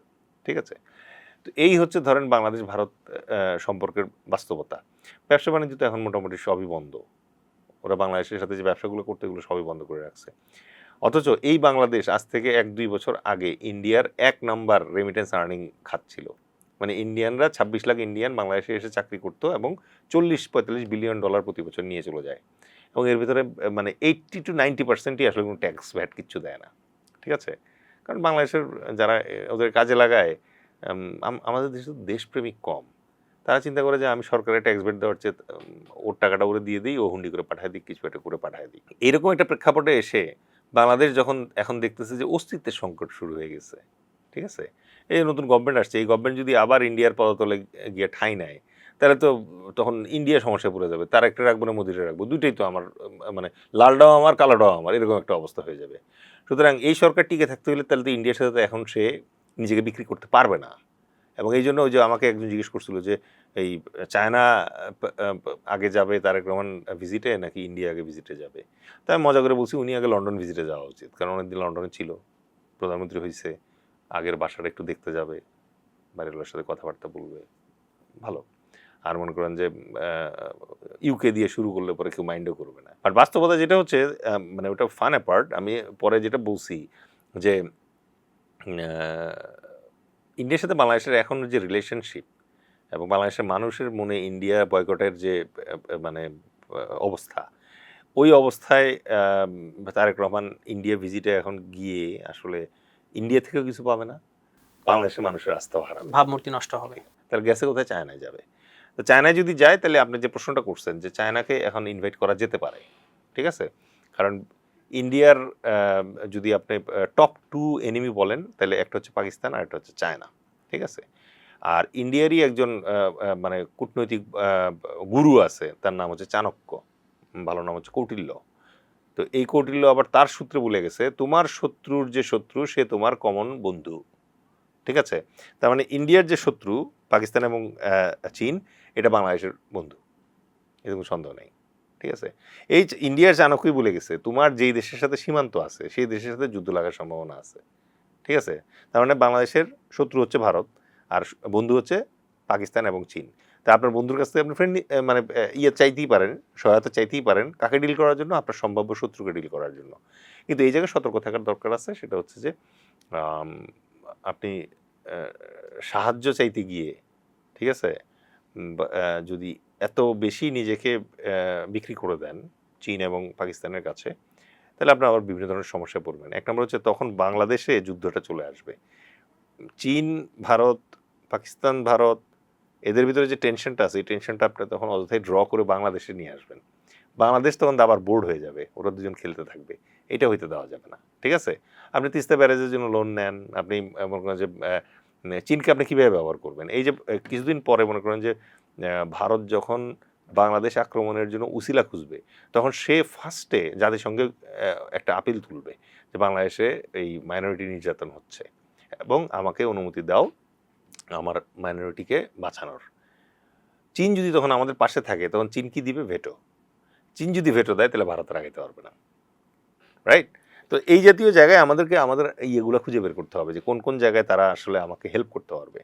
এবং আমরা দেখছি যে অনেক প্রজেক্ট ইতোমধ্যেই মানে চীন দেশের সাথে বাংলাদেশের যে সম্পর্ক, এটি আরো মানে না, চীনের সাথে ধরেন বাংলাদেশ শুধু না, পৃথিবীর সব দেশই চীনের সাথে সম্পর্ক করতেছে। আপনি যদি আমেরিকার কথাও বলেন, তো ওই শি জিনপিং কিন্তু আমেরিকা ওয়াশিংটনে যায় নাই ট্রাম্পের সাথে দেখা করার জন্য। ট্রাম্প আসছে মানে চায়নাতে ওর সাথে দেখা করার জন্য, পুতিন আসছে ওর সাথে দেখা করার জন্য, উত্তর কোরিয়া থেকে আসতেছে, দক্ষিণ কোরিয়া থেকে আসতেছে, সবাই কিন্তু ওর কাছে যাচ্ছে। তো চীন হচ্ছে এখন সবার গন্তব্য। এবং আমাদের হাদিসেও বলা আছে জ্ঞান অর্জনের জন্য যদি যাইতে হয় তাহলে যেতে হবে চীন, ঠিক আছে। তো আমাদের নবী রাসূলরা আমাদের চেয়ে ভালো জানতেন, এখন আমাদের কই যেতে হবে? আমরা কই যাচ্ছি? এই সামনে যে গাজাতুল হিন্দ হবে ওই জায়গায় ওই চীনের জ্ঞানই আমাদেরকে হেল্প করবে। আপনি বলছিলেন রংপুর বিভাগ নিয়ে যাওয়ার ব্যাপারে ভারতে তারা কিনে নেবে প্রয়োজন, এবং আমরা দেখলাম সেখানে রংপুরের যে গাইবান্ধা পীরগঞ্জ সেখানে একটি মন্দিরও স্থাপন করা হয়েছে ইতিমধ্যে। মন্দির তো বিশাল বিশাল মূর্তি করে ফেলছে। একটা হচ্ছে কৃষ্ণের মূর্তি নীল রঙের, একটা হচ্ছে ধরেন রামের মূর্তি করতেছে 81 ফুট, আবার ধরেন শিবলিঙ্গ হবে, অন্যান্য 144টা মূর্তি করার প্ল্যান আছে। মানে আপনি এত বড় মূর্তি ইভেন কলকাতায় আছে কিনা আমার সন্দেহ। হঠাৎ করে বাংলাদেশ এত বড় বড় মূর্তি বানাচ্ছে। এই যে মানে স্থাপনা, মানে এর পেছনে আসলে কে আছে? মানে ভারত আছে, কিন্তু আমরা তো একজনের নাম শুনছি যে হরিদাস। হরিদাস তো এজেন্ট, ভারতের এজেন্ট, ফিফথ কলামিস্ট অনলি, তার মাধ্যমে আসতেছে। হরিদাস যদি খারাপ লোক হইতো তাহলে কি ওই মূর্তি উদ্বোধনের জন্য ভারতীয় হাই কমিশনার যায়? মূর্তিকে উদ্বোধন করছে জানেন তো? এখানে প্রশ্ন হচ্ছে যে লোকের নাম হচ্ছে মনোজ, উনি হচ্ছে সহকারী হাই কমিশনার। যে এত বড় একটা স্থাপনা এখানে হচ্ছে, মানে বাংলাদেশের কোনো মন্ত্রণালয় যদি বলি তাদের অনুমোদন লাগতো কিনা এখানে? 100% লাগতো, অনুমোদন ছাড়াই তো এটা করা হচ্ছে। আপনি আপনার একটা জমিতে একটা মনে করেন যে 81 ফুট লম্বা বিল্ডিং বানাবেন, আপনার অনুমোদন লাগে না? আপনার তো লাগে অনুমোদন। তাহলে সরকার কি অনুমোদন দিয়েছে না দেয় নাই? দেয় নাই। অনুমোদন ছাড়াই এটা করা হয়েছে, এই জন্য প্রশাসন কাজ বন্ধ করছে এখন। আমরা দেখলাম যে মানে প্রশাসন কাজ বন্ধ করার পেছনে যে কারণটা সেটা হচ্ছে যে সেখানকার স্থানীয় যারা আছেন তারা আন্দোলন আপত্তি করছিলেন, জানিয়েছে। আপত্তি জানিয়েছেন।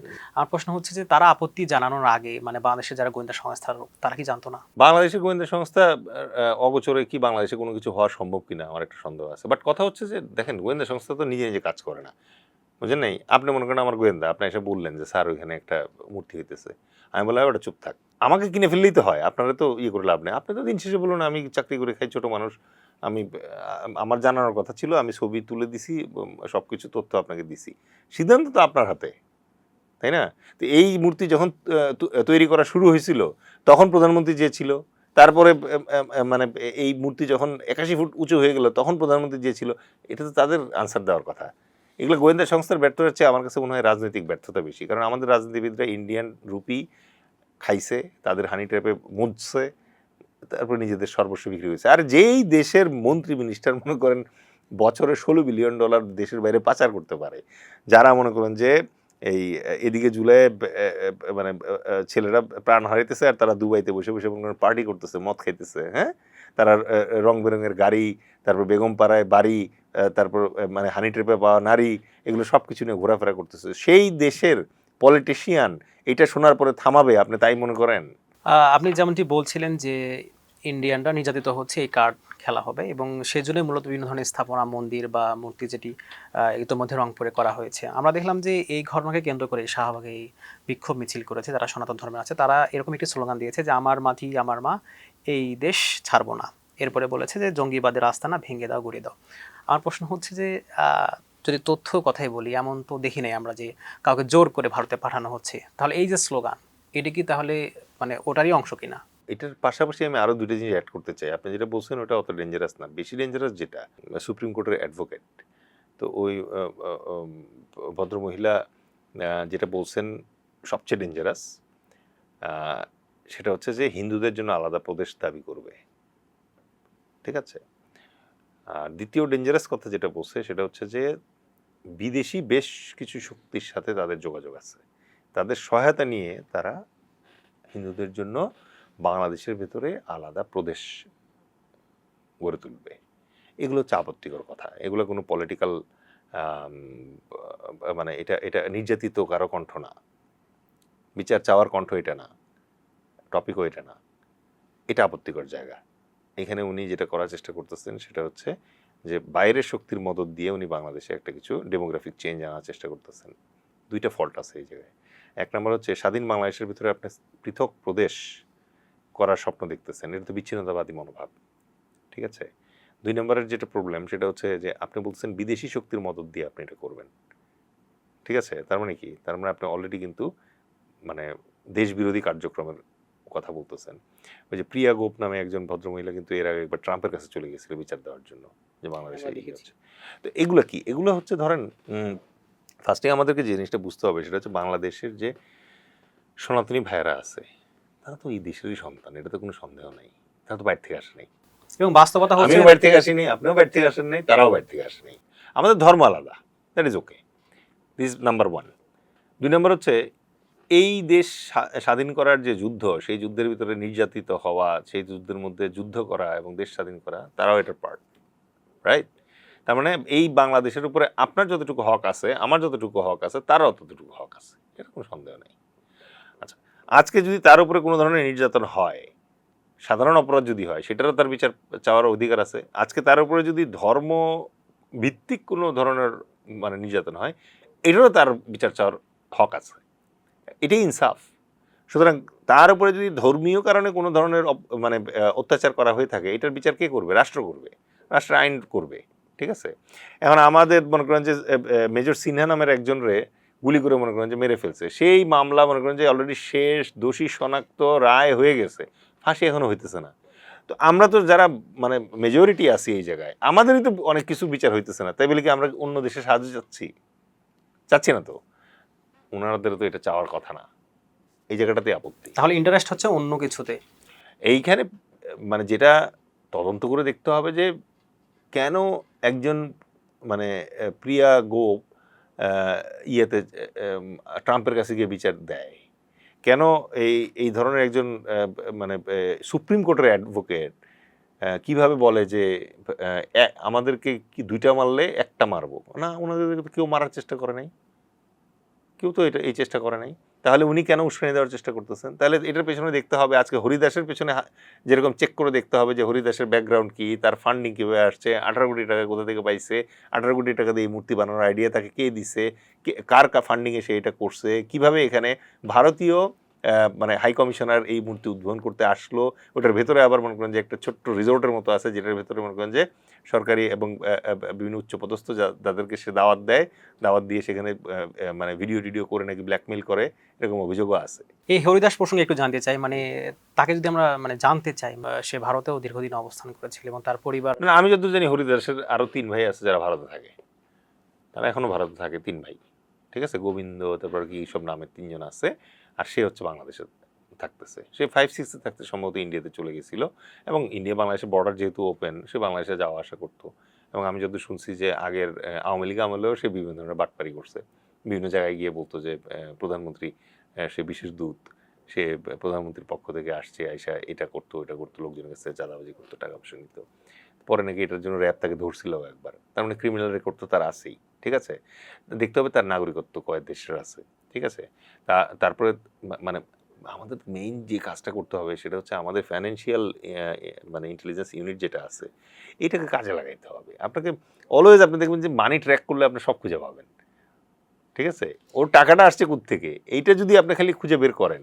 তাহলে তো আপনার সবকিছু রিভিল হয়ে যাবে। এই যে আপনি বলছিলেন যে হরিদাস যে আছে মানে সে অপরাধের সাথে জড়িত, মানে এরকম একজন লোক 17 কোটি টাকা খরচ করে মানে ধর্মীয় একটা জিনিস করতেছে, মানে এটি সম্ভব?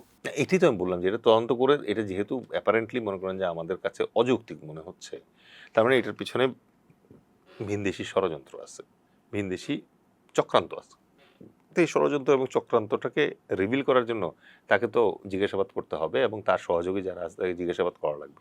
আজকের জামানায় আপনি আমাকে বলেন যেখানে মনে করেন যে মোবাইল কল, তারপরে সব ধরনের যোগাযোগ, ইভেন টাকা পয়সার ট্রানজ্যাকশন সব তো ইলেকট্রনিক পাওয়া যায়, তো সরকার কি চায় যে তদন্ত হোক? সরকার এরকম করছে কিনা আপনার মনে হয় যে সবকিছু জানছে বাট এগুলো প্রকাশ করছে না? আমরা দেখলাম যে এই ধরনের ঘটনাগুলোতে সরকার এক ধরনের নীরব, প্রায় গতকালকে যে শাহবাগের ঘটনা দেখলাম যে সরকারের পক্ষ থেকে কিছু বলা হয়নি। হ্যাঁ, এই সরকারটা কেমন যেন, যেমন শুভেন্দু যখন বললো যে এই সরকারের প্রধানমন্ত্রী বৈধ না, বৈধ প্রধানমন্ত্রী নাকি ভারতে আছে, এবং সে আসলে নাকি লাল গালিচা বিছায়া সেলুট দিয়ে লোকজন নিবে। কালকে তো এই সুপ্রিম কোর্টের অ্যাডভোকেট যে মহিলা উনি একই কথাই বললো যে শেখ হাসিনা ব্যাক করবে, এরকম সরকার অথবা সরকারের যে এমপি মন্ত্রী আছে তারা এটার কোনো রা করতেছে না। এর পিছনে কারণ কি, এদের বেশিরভাগই দেশপ্রেমিক রাজনীতিবিদ না, ঠিক আছে, সম্ভবত এটাই কারণ। কারণ আপনার ভেতরে দেশপ্রেমের রক্ত যদি থাকে তাহলে আমি আপনি যদি বসে মনে করেন যে এটা নিয়ে আলোচনা করতে পারি, তাদের কেন কোনো কথা নাই? কেন শুভেন্দু হেমন্ত এরা কথা বললে তারা কোনো জবাব দেয় না? ঠিক আছে, কেন ধরেন এই ধরনের মানে মূর্তি নিয়ে যেটা সারা দেশের ধর্মপ্রাণ মুসলমানদের ভেতরে একটা চাঞ্চল্যের সৃষ্টি করছে, রাষ্ট্রপ্রধানের বক্তব্য কই? এটা কি মানে কয়েকশো মারা যাওয়ার পরে তারা মুখ খুলবে? তারপর এখানে প্রশ্ন থাকে যে তারা কি আদৌ জানে কিনা, দিস ইজ নাম্বার 1। 2 নম্বর হচ্ছে যদি জানে আসলে এটা নিয়ে কথা বলার সাহস তাদের আছে কিনা। আমরা দেখলাম যে শাহবাগের সেই বিক্ষোভ মিছিলে মানে অনেক অনেক ছিল, মানে অনেকে বলছেন যে এখানে আওয়ামী লীগেরও অনেক থাকতে পারে। আওয়ামী লীগের তো হিন্দু আছে, বিএনপিরও হিন্দু আছে, আমাদের জামাত যে আছে তাদেরও তো হিন্দু এমপি আছে, ইভেন আমাদের যে দল আছে এই পার্টিতে তো অনেক হিন্দু নেতা সমর্থক আছে না। ধর্ম ইজ নট দ্য ইস্যু এই জায়গায়, যদি দেশপ্রেমিক হয়। আমাদের হিন্দু ভাই যারা আছে, বোন যারা আছে, তাদের ভিতরে দেশপ্রেমিক কি কম নাকি? আছে, অবশ্যই থাকবে। বাট আওয়ামী লীগ যেটা করবে এটা থেকে সুবিধা নেওয়ার চেষ্টা করবে, ঠিক আছে। এখানে ধরেন বিএনপি এটা থেকে সুবিধা নেওয়ার চেষ্টা করবে না, আমাদের জনতার দল এটা থেকে সুবিধা নেওয়ার চেষ্টা করবে না। আমরা জনতার দলের পক্ষ থেকে চেষ্টা করতেছি এটা নিয়ে যাতে কোনো অ্যাসকেলেশন না হয়, ঠিক আছে। আমরা বারবার বলতেছি আমাদের হিন্দু ভাই যারা আছে, সনাতনী ভাই বোন যারা আছে, তাদেরকে আরও বেশি আস্থা দেওয়া লাগবে, আরও বেশি ভালোবাসা দেওয়া লাগবে, আরও বেশি আইনি সুবিধা দেওয়া লাগবে। দরকার হলে আমাদের এই যে যেরকম নারী ঘটিত যে অথবা শিশু ঘটিত যে আইন আছে না, দ্রুত বিচার আইন, এই একই রকম আইন আমরা জনতা দলের পক্ষ থেকে বলতেছি যে আমাদের মাইনরিটি যারা আছে, ভাই বোন যারা আছে, তাদের কেসগুলা ফাস্ট ট্র্যাক করা হোক, ঠিক আছে।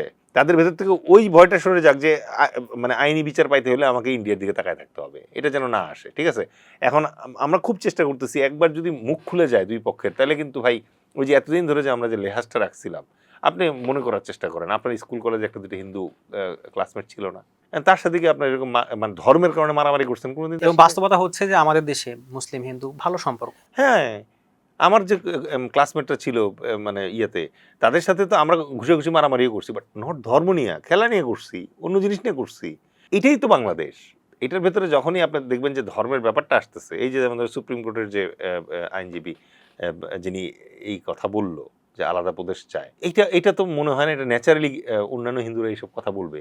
এবং আমি যদি ভুল না হয়ে থাকে, আজকে এই প্রোগ্রামে আসার আগে আমি দেখলাম যে ওই শাহবাগের যে প্রোগ্রামটা যারা আয়োজন করছিল, তারা একটা ডিসক্লেইমার দিছে যে এই ভদ্রমহিলা আমাদের সংগঠনের কেউ না, উনি যা বক্তব্য দিছে এটা তার নিজস্ব বক্তব্য। কি বলবেন? এবং গ্রাম পর্যায়ে অনেক হিন্দু হয়তো জানেই না ব্যাপারগুলো। না, এখন গ্রাম পর্যায়ের কথা তো ভাই আর কি বলবেন, ওখানে তো আরো সরল সোজা লোকজন।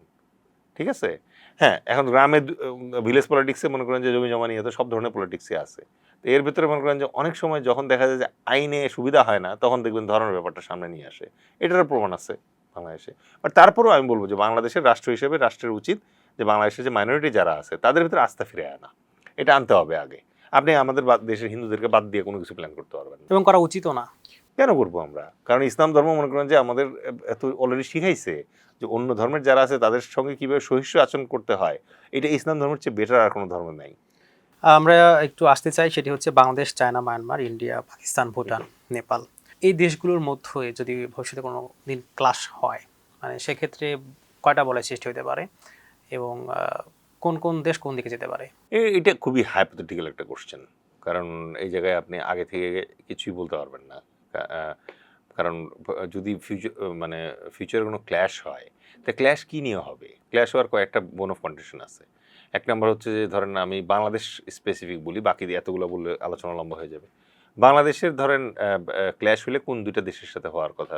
মিয়ানমার অথবা ভারত, রাইট? তো ভারত ৩ দিক থেকে ঘিরে রাখছে, আর একটা অংশে মায়ানমার আছে। বাট মায়ানমার আবার কিন্তু আমাদের দেশে ১২ লাখ রোহিঙ্গা ঢুকাই দিয়ে রাখছে। তো ওর দেশের নাগরিক যখন আমার দেশে এসে মনে করেন যে আশ্রয় নিচ্ছে, এবং সেই আশ্রয় যখন ১০ বছর পার হয়ে যাচ্ছে, তখন তো এটা একটা বিপজ্জনক সিকিউরিটি ক্রাইসিস তৈরি করতেছে। ব্যাপারটা অনেকটা ওইরকম যে আপনার স্টুডিওতে আসছি অনুষ্ঠানের জন্য, অনুষ্ঠান করলাম, যাওয়ার পর অনুষ্ঠান শেষে আমি বললাম এবার আপনি যান, আমি আর যাবো না। আমি এই জায়গায় মনে করেন যে স্যান্ডেল ট্যান্ডেল খুলে আরাম করে মনে করেন যে চা নাস্তা খাচ্ছি। যেটা আমার। তাহলে তো স্টুডিও অ্যাপারেন্টলি নামে আপনার, কিন্তু দখলে আমার। তো ওই যে রোহিঙ্গা ক্যাম্পটা আছে, রোহিঙ্গা বা ৮,০০০ কিলোমিটার যে বাংলাদেশের ভূমি ব্যবহৃত হচ্ছে, ওই ভূমিটার মধ্যে তো আপনি এখন চাইলে রোহিঙ্গা ক্যাম্পে ঢুকতে পারবেন না। যান, ট্রাই করেন। আপনি গিয়ে খালি বলেন যে আমি রোহিঙ্গা ক্যাম্প দেখতে আসছি, আর ঢুকতে পারবেন না। ওখানে ঢুকতে হলে নির্দিষ্ট পাস লাগে। তার মানে কি হলো, বাংলাদেশের আর কোনো এলাকা নাই যে এলাকায় আপনি যেতে পারবেন না, কারণ আপনি বাংলাদেশের নাগরিক। ঠিক আছে, কিন্তু বাংলাদেশের একটা মাত্র এলাকা আছে যে এলাকায় আপনি বাংলাদেশের নাগরিক হওয়ার পরেও ঢুকতে পারবেন না, সেটা হচ্ছে রোহিঙ্গা ক্যাম্প। তাহলে ওই যে ল্যান্ডটা আছে, ওই ল্যান্ডটা কি আসলে বাংলাদেশের ল্যান্ড নাকি অলরেডি বার্মিজ ল্যান্ড হয়ে গেছে? এটা তো তাহলে পারতপক্ষে হয়ে গেছে তাদের। এক্স্যাক্টলি। তার মানে হচ্ছে ইয়ার সাথে, মিয়ানমারের সাথে আমার মানে সংঘাতের সম্ভাবনা হচ্ছে এই রোহিঙ্গা ইস্যু নিয়ে। কারণ একটা রাষ্ট্রের যখন মাটি চুরি হয়ে যায়, তখন যুদ্ধ করা ছাড়া আর কোনো ওয়ে থাকে না। এখন কথা হচ্ছে যে আপনি চুরি হয়েছে এটারে আপনি বলছেন না আল্লাহর মাল নিয়ে গেছে, এটা আপনার সমস্যা। কিন্তু পৃথিবীর ইতিহাস অনুযায়ী, আইন অনুযায়ী, যখন আপনার রাষ্ট্রের ভৌগোলিক সীমানা, টেরিটোরিয়াল ইন্টিগ্রিটি যখন ব্যাহত হয়, that is the time when war starts, must start. আর নাহলে কী হবে, আজকে ৮,০০০ একর নিবে, কালকে ৮০,০০০ একর নিয়ে চলে যাবে, একদিন ৫৫,০০০ পুরো নিয়ে চলে যাবে বর্গ কিলোমিটার। ঠিক আছে, এটা গেলে হচ্ছে আপনার মিয়ানমারের সাথে কন্টেস্টের ব্যাপারে। ইন্ডিয়ার সাথে কন্টেস্টের আমাদের ঝামেলা হওয়ার গুরুতর সম্ভাবনা হচ্ছে দুইটা। একটা হচ্ছে যে নদীর জন্য হবে, কারণ আপনি যখন পানি বন্ধ হয়ে যাবে, সব নদী যখন শুকায় যাবে, তখন বাংলাদেশের মানুষের ভেতরে দুর্ভিক্ষ চলে আসবে। আপনি মানে এই বিপদটা আমাদের সাধারণ লোকজনরা বুঝতেছে না। সেটা হচ্ছে যখন আপনার সব নদী পানি আসা বন্ধ হয়ে যাবে, তখন আপনি নলকূপ দিয়েও পানি পাবেন না। ঠিক আছে, আর সাগরের পানি তখন ভাঙা ভেতরে চলে আসবে, কারণ বাঁধ দেওয়া উপরে। আপনি খালি একটু কল্পনা করেন যে আপনি একটা জায়গায় বাঁধ দিছেন, ঠিক আছে, একটা পাড়ে বাঁধ দিছেন, যেখানে বাঁধ দিছেন ওই জায়গা সেভ হবে, কিন্তু তার নিচে পানি এসে ধাক্কাই দিতেছে না, তার নিচে ভেঙে ফেলতেছে না। তো বাঁধ তো দেওয়া হচ্ছে আমাদের বর্ডারের বাইরে, তাহলে সাগর যদি ধাক্কা দেয় তাহলে ভাঙবে কি? বাংলাদেশ ভাঙবে, সুন্দরবন ভেঙে যাবে, সাতক্ষীরা ভেঙে যাবে, এই বেলটা পুরোটা ভেঙে যাবে। ঠিক আছে, তো এইটা ঠেকানোর জন্য বাংলাদেশকে একটা সময় কি করবো মানুষ, দেয়ালে পিঠ থেকে গেলে যুদ্ধ করতেই হবে, বুঝলেন নাই, পানির জন্য এটা করতে হবে। আর দ্বিতীয় যে কারণে বাংলাদেশের সাথে ভারতের সংঘাতের সম্ভাবনা আছে সেটা হচ্ছে এই যে হিন্দুত্ববাদ ঠেকানোর জন্য, ঠিক আছে। কারণ এই উগ্র হিন্দুত্ববাদ যেটা আছে এটা তো বিশাল রকমের টেরোরিজম। ওরা তো মনে করেন যে মানে একদিক থেকে গোমূত্র খায়, আরেক দিক থেকে মনে নৃশংসভাবে মানুষ মেরে ফেলে, বুঝেন নাই। মানে যে যারা বাংলাদেশের আছে তারা কি নতুন করে গোমূত্র খেতে চাইবে? কখনোই চাইবে না। আপনি রোহিঙ্গা প্রসঙ্গে বলছিলেন, অনেকে তো বলে যে মায়ানমারের সাথে আসলে চীনের ভালো সম্পর্ক, তো চীন যদি চায় সেক্ষেত্রে রোহিঙ্গা ইস্যুতে বাংলাদেশের সাথে কথা বলে চীনে মায়ানমারের সাথে কথা বলে এটি সমাধান করতে পারে। অনেকে এমনটা বলে, আবার অনেকে এই অভিযোগও করে যে মায়ানমারের সাথে চীনের ভালো সম্পর্ক থাকার কারণে আসলে চীন এটি করতে পারে না। আপনি চাইলে আমার মনে করেন যে একটা ক্রাইসিস সমাধান করতে পারবেন। যেমন ধরেন আমার চা খাওয়ার মগ নাই, আপনি আমার একটা মগ কিনে দিতে পারবেন না? পারবেন তো। আপনি কখন কিনে দিবেন? প্রথমে হচ্ছে আপনার জানতে হবে যে আমার মগ লাগবে। 2 নম্বর হচ্ছে আপনি জানেন আমার মগ লাগবে, তারপরে আপনি আমাকে তখনই কিনে দিবেন যখন আপনার সাথে সম্পর্ক থাকবে। স্বার্থ। রোহিঙ্গা ক্রাইসিস যেটা আছে এটার মধ্যে চীন হাত দিবে তখনই যখন চীনের ওখানে স্বার্থ থাকবে। আমি যখন তাকে বুঝাইতে পারবো যে তুমি এই সমস্যাটা আমার সমাধান করে দিলে আমি তোমাকে ভালো একটা লিভারেজ দিব অথবা অ্যাডভান্টেজ দিব, ঠিক আছে।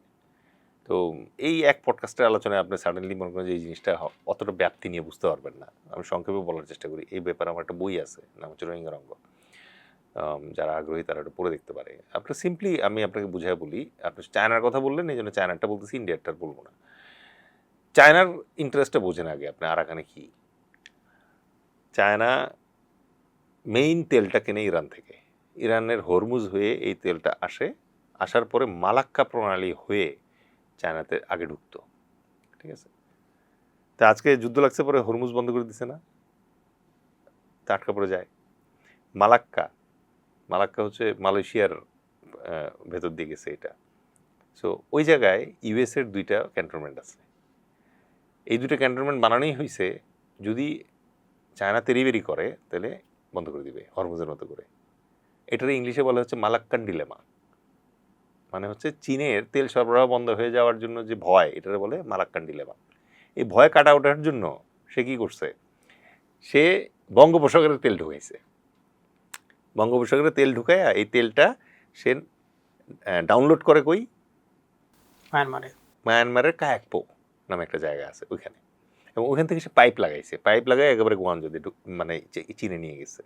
তাহলে এইটা থাকার কারণে সুবিধা কি হইলো, ওরা আর ওই আমেরিকার সামনে দিয়ে মালাক্কা দিয়ে যাওয়া লাগে না, তেল খরচ অনেক বেঁচে যাচ্ছে, আপনার জার্নি টাইম অনেক কম লাগে। এখন এই যে লাইনটা গেছে মায়ানমারের কায়াকপো থেকে চীনের ভেতরে, এটা কোন দিক দিয়ে গেছে? এটা গেছে আরাকানের উপর দিয়ে। আর যেই দিক দিয়ে এই লাইনটা গেছে ওই লাইন বরাবর হচ্ছে রোহিঙ্গারা থাকতো। এই জন্য এই রোহিঙ্গাদেরকে তো চীনের পরামর্শেই হয়তো সরানো হয়েছে ওখান থেকে, রাইট। এখন যে ওখানে আরাকান আর্মি প্রায় 80% এলাকা দখল করে ফেলছে বার্মার আর্মির কাছ থেকে, আরাকান আর্মি দখল করে ফেলছে। চীন করছে কি, ওই বার্মার আর্মি যে আছে তাতমদো তাদেরকেও সে টাকা পয়সা দেয়, আবার আরাকান আর্মিরও টাকা পয়সা দেয়। আরাকান আর্মির সাথে চীন বসছে, পয়সা বলছে ভাই তুমি রোহিঙ্গা রাখো, মারো, ওর সাথে যুদ্ধ করো, তুমি আলাদা নতুন দেশ বানাও, আরাকান স্বাধীন করো, আমার কোনোটাতে আপত্তি নেই, আমার এই পাইপ লাইনে তুমি হাত দিলে পরে কিন্তু আমি একেবারে সেতেনাস করে দিব। এই জন্য তারা এটাতে হাত দেয় না কেউ। এই একই রকম পাইপলাইন আছে হচ্ছে ইন্ডিয়ার, এটার বলে কালাদান প্রজেক্ট, ঠিক আছে। আমরা তো এই জিনিসগুলো বুঝতে হবে। এই 2টা রাষ্ট্র কখনোই রোহিঙ্গাদের পক্ষে বাংলাদেশ থেকে রোহিঙ্গা সরানোর ব্যাপারে কথা বলবে না যতক্ষণ মধ্যে এর চেয়ে বড় জিনিস আপনি আনতে না পারেন। অর্থাৎ এর থেকে বড় কিছু দিতে হবে, বড় কিছু দেওয়া লাগবে। সেই জায়গায় বাংলাদেশের কোনো প্ল্যান আছে কি? আপনার কি বাংলাদেশের দেওয়ারই কিছু নাই, ওই ভুল হয়েছে তখনই। ওই আপনার যে 7 লাখ নিয়েছিলেন এগুলো সব কটা এখন ওই মানে শেখ হাসিনার কাছে টাকা হয় না, তারপরে ওদের জমি কিনে দেওয়া লাগবে। কারণ সে তো নোবেল প্রাইজের জন্য ঢুকেছিল না, ঢুকানোই ভুল হয়েছে ওই জায়গায়।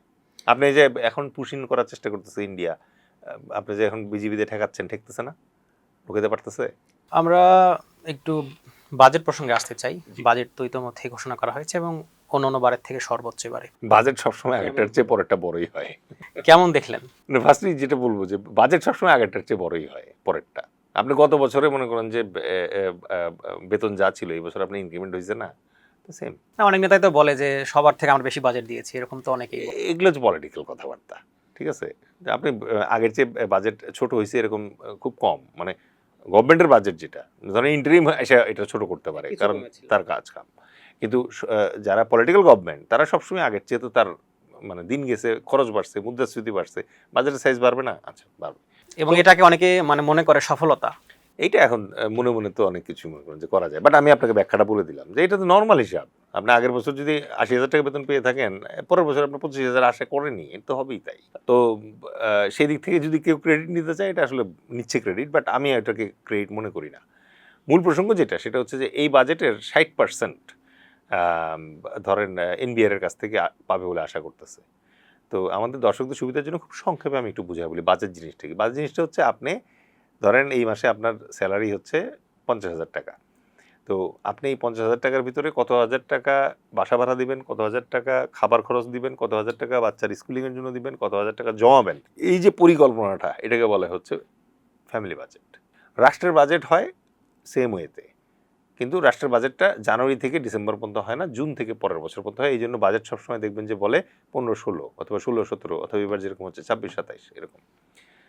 রাষ্ট্রের বাজেটে কি হয়? রাষ্ট্রের বাজেটে একটা জিনিস দেখা হয় যে আগামী ১ বছরে আমার আয় কত হবে, এবং এই আয় হইলে পরে আগামী ১ বছর আমি এই আয়ের টাকা কীভাবে ব্যয় করব। এটা কেমনে হয়?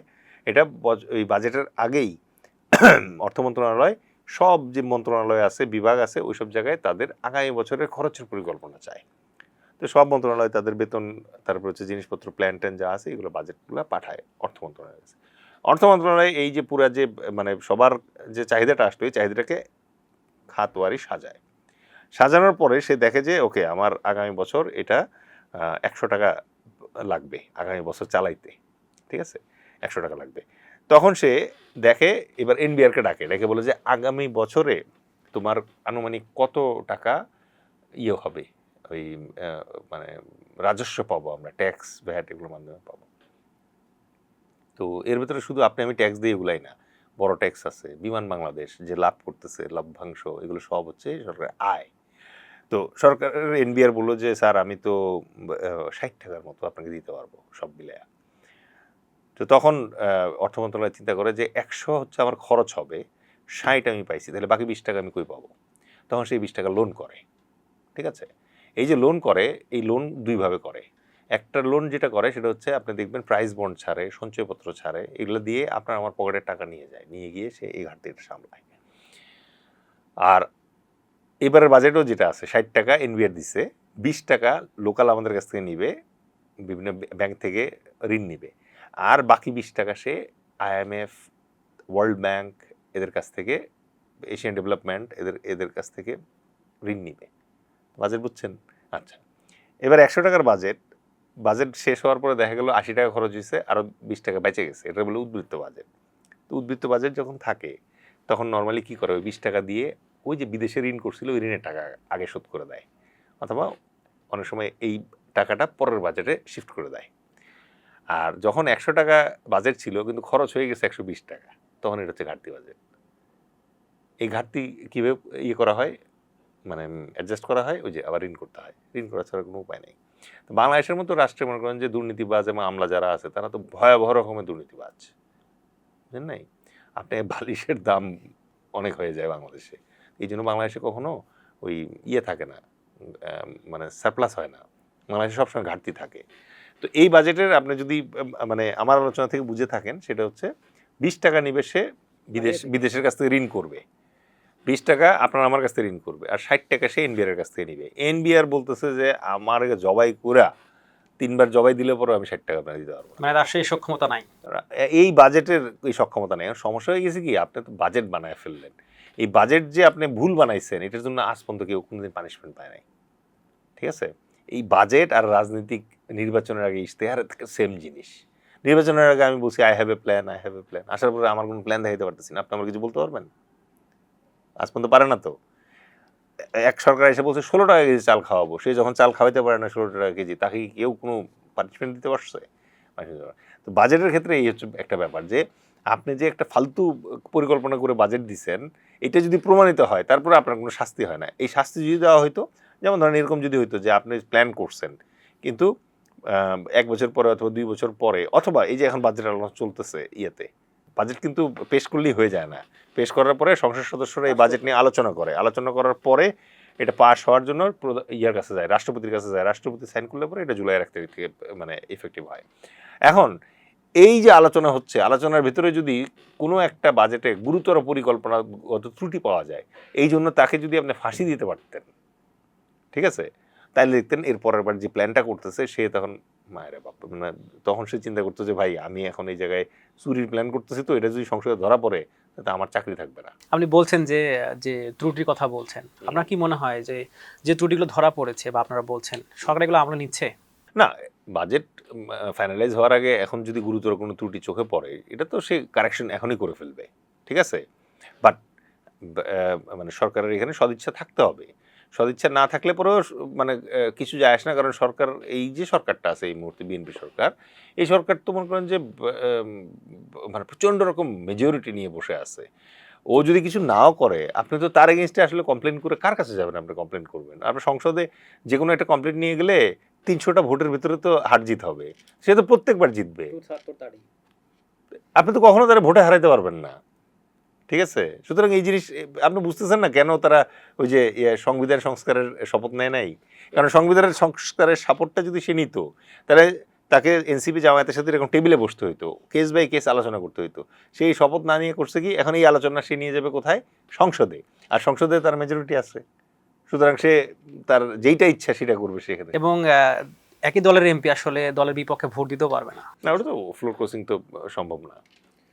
সংসদ কেমন দেখছেন? 24-এর মানে আন্দোলনের পরে এর চেয়ে বেটার সংসদ আশা করছিলাম, ওইটা আমরা পাই নাই, এখনো ঋণ খেলাপি আছে, এখনো দ্বৈত নাগরিকত্ব। কিন্তু সরকার তো বলছে তারা ঋণগ্রস্ত, ঋণ খেলাপি না। সরকার তো মানে সবসময় তাদের পক্ষের কথাই বলবে, কিন্তু এই সরকার তো মিথ্যাবাদী সরকার, এটা সবাই জানে। এই সরকার একটা রহস্যময় সরকার। এই সরকারে আসার পরে অধ্যাদেশকে গুম করে দিচ্ছে, অস্বীকার করতে পারবে তারা? তারা জুলাইকে মনে করেন যে মানে রাক্ষসের মতো চাওয়া খাচ্ছে, অস্বীকার করতে পারবে তারা? মানে এর পেছনে কারণ কি? কারণ তো মানে ওই ওদের রাজনীতিবিদরাই বলে দিছে যে আপনারা জুলাই টুলাই বলতেছেন, আমরা তো নির্বাচনের জন্য তাড়াতাড়ি সাইন টাইন করে যা যা চাইছেন সব বলে দিচ্ছি, এখন নির্বাচনে আমরা জিতে গেছি, এখন আমরা জুলাইয়ের পরে আগস্ট দেখাবো। না, এখানে দুইটা অভিযোগ মোটা দাগে শোনা যায়, সেটি হচ্ছে ভারতের সাথে এক ধরনের দর কষাকষি করা, হয়তো এই কারণে তারা এগুলো করছে না, মানে চিরাচরিত যে প্রথা। এবং আরেকটি কারণ হচ্ছে যে অনেকেই বলেন যে বিএনপি যে কোর নেতৃত্ব, তাদের নেতৃত্বে আসলে জুলাই গণঅভ্যুত্থানটা হয় না, এটা হয়েছে ছাত্রদের কারণে। তো তারা আসলে এই কারণেই চায় না যে এটি এস্টাবলিশ কোনোভাবে হোক। জানি না ভাই, মুক্তিযুদ্ধ তো বিএনপির হাতে হয় নাই, মুক্তিযুদ্ধ তো সবাই মিলে করছিল, দেশ তো স্বাধীন হয়েছে। বিএনপি যদি বলে যে সে ওইটার ক্রেডিট ক্লেম করে মুক্তিযুদ্ধে, তো লাভ নাই, কারণ যখন জিয়াউর রহমান মানে স্বাধীনতার ঘোষণা দিছিল তখন সে বিএনপি করতো না, এবং তিনি জানতেনও না যে তিনি দল হয়তো করবেন। হ্যাঁ, সুতরাং এটার ক্রেডিট তো আর নেওয়ার কোনো, কিন্তু আমরা তো দেখি তারা বলেইনি যে মুক্তিযোদ্ধার দল হচ্ছে বিএনপি। মুক্তিযোদ্ধার দল বিএনপি আসলে এখন আমার কথা হচ্ছে, কেউ যদি বলে আমি ময়ূর, কাক তো মনে করেন যে খালি পেখম পড়লেই তো ময়ূর হয়ে যাবে না, কাক তো কাকই থাকবে।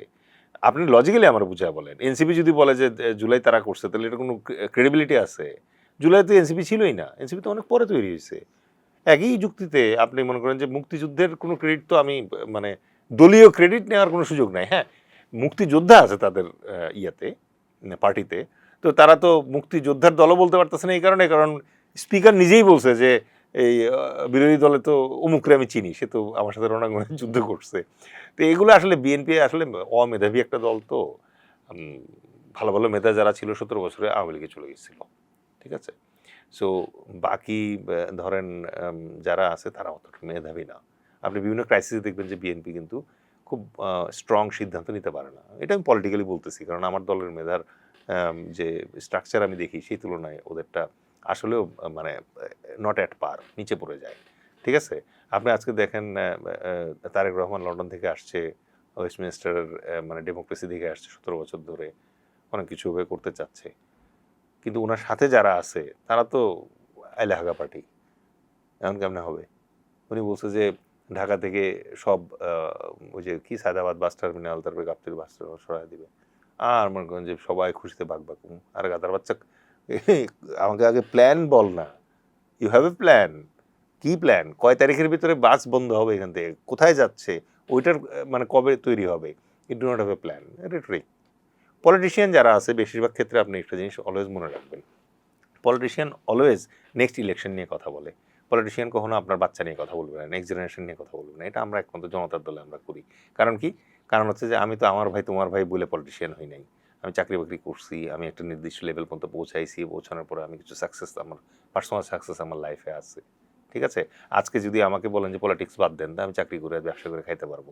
কিন্তু ওনাদের পলিটিশিয়ান তো অনেকেই আছে যে আজকে যদি পলিটিক্স ছেড়ে দিতে বলেন, তো চাঁদাবাজি নাগুলো তো খাইতেই পারবে না, চলবে কেমনে? ও নিজে খাইতে পারবে না, বউ বাচ্চারা খাইতে পারবে না, তার যে মায়ের চিকিৎসাটা হয় সেটা তো চাঁদার টাকায় হয়। আমরা তো দেখছি যে সরকার সরকারের মতো করে এগুচ্ছে। এখানে যারা বিরোধী দলে আছে তাদের অবস্থা কেমন দেখছেন? তারা প্রপার যে ফাংশন সেটি করতে পারছে কিনা?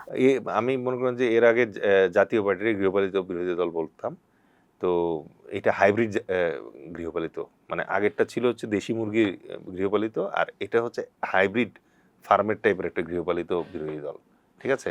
এই বিরোধী দল দেখবেন যে মানে সরকারের কথার বাইরে খুব একটা যায় আমি দেখতেছি না। ঠিক আছে? আপনি দেখেন পুশিন হয়েছে, বিরোধী দলের কোনো আওয়াজ পাইছেন? আপনি যেমনটি বলছিলেন যে গাইবান্ধার যেখানে মন্দির হলো সেখানে তো একজন সংসদ সদস্য ছিলেন এবং তিনি জামাতের। কোনো আওয়াজ নাই। এনসিপি করলো কি, যে এনসিপি আমাদেরকে বললো যে তারা জুলাই শক্তি, তারা অনেক কিছু, তারপর হঠাৎ করে দেখি জামাতে জয়েন করলো। জামাত তো ৭১-এ বাংলাদেশের বিরোধিতা করছে, তারা তো ৭১-এর বিরোধী শক্তি, এবং এটার জন্য তারা ক্ষমা চাইছে। ঠিক আছে? কিন্তু পলিটিক্যালি জামায়াতের যে পলিটিক্স আছে সেটা মানে জনগণ খুব একটা কমফোর্টেবল না ওটার সাথে। এবারের নির্বাচনেও তো তারা এর প্রমাণ করে দিল। আর কোনো অপশন নাই, তারপর জামাত নিবে না। বুঝেন নাই কেন এই ঘটনাটা হইতেছে? কারণ সাধারণভাবে মানুষ একটা জিনিস খুব একটা কমফোর্টেবল হয় না। মানে ধর্ম আমার এক সাইডে, পলিটিক্স আমার আর এক সাইডে।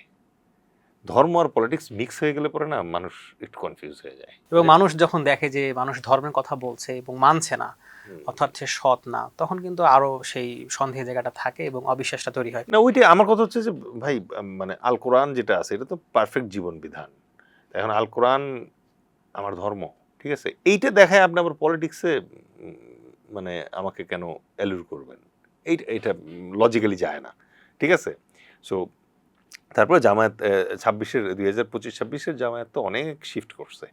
ঠিক আছে? তারা এখন যেটা করবে, বিভিন্ন ধরনের বি টিম বানাবে, সি টিম বানাবে, বানায়া জামায়াতের যে ইয়েটা আছে, কমপ্লেইনগুলো আছে, এগুলো একটু ডাইলুট করার চেষ্টা করবে, করে বাংলাদেশের রাজনীতিতে প্রাসঙ্গিক হওয়ার চেষ্টা করবেন। ওভার দ্য নাইট তো সে এখন তার দলের নাম চেঞ্জ করে ফেলতে পারবে না। অনেকে তো বলছে যে এনসিপি হচ্ছে জামাতের বি টিম। এটা করতে গিয়েই তো এনসিপিটা ভেঙে গেল।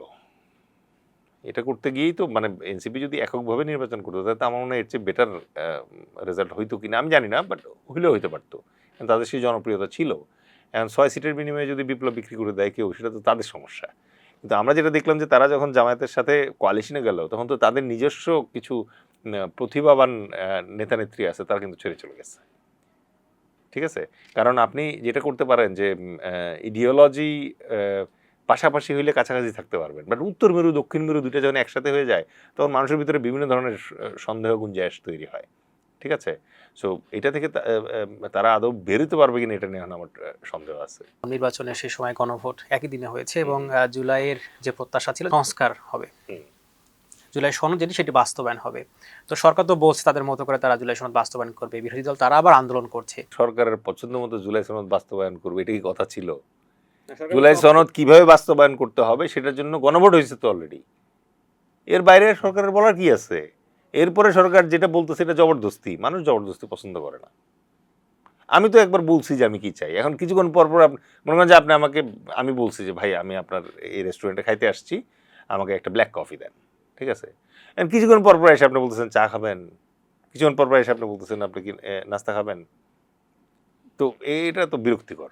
মিরর ক্যাফের একটা স্পেশাল সেশন আছে, সেটি হচ্ছে যে রাজনৈতিক দলগুলো সম্পর্কে মন্তব্য করতে হয়, পজিটিভ এবং নেগেটিভ। প্রথমেই আওয়ামী লীগ। আওয়ামী লীগ অত্যন্ত পুরাতন দল, বাংলাদেশের ক্রিয়েশন এবং ইন্ডিপেন্ডেন্সের সঙ্গে তাদের অবদান আছে, তারা মানে ঐতিহাসিক অবদান আছে এটাতে। বাট একটা পর্যায়ে এসে আমার কাছে মনে হয়েছে যে তারা ভারতের ষড়যন্ত্রের কাছে নিজেদেরকে বিকিয়ে দিতে বাধ্য হয়েছে, এবং বিশেষ করে শেখ হাসিনা পার্সোনালি এই জিনিসটা মানে সবচেয়ে বড় ক্ষতি করছেন।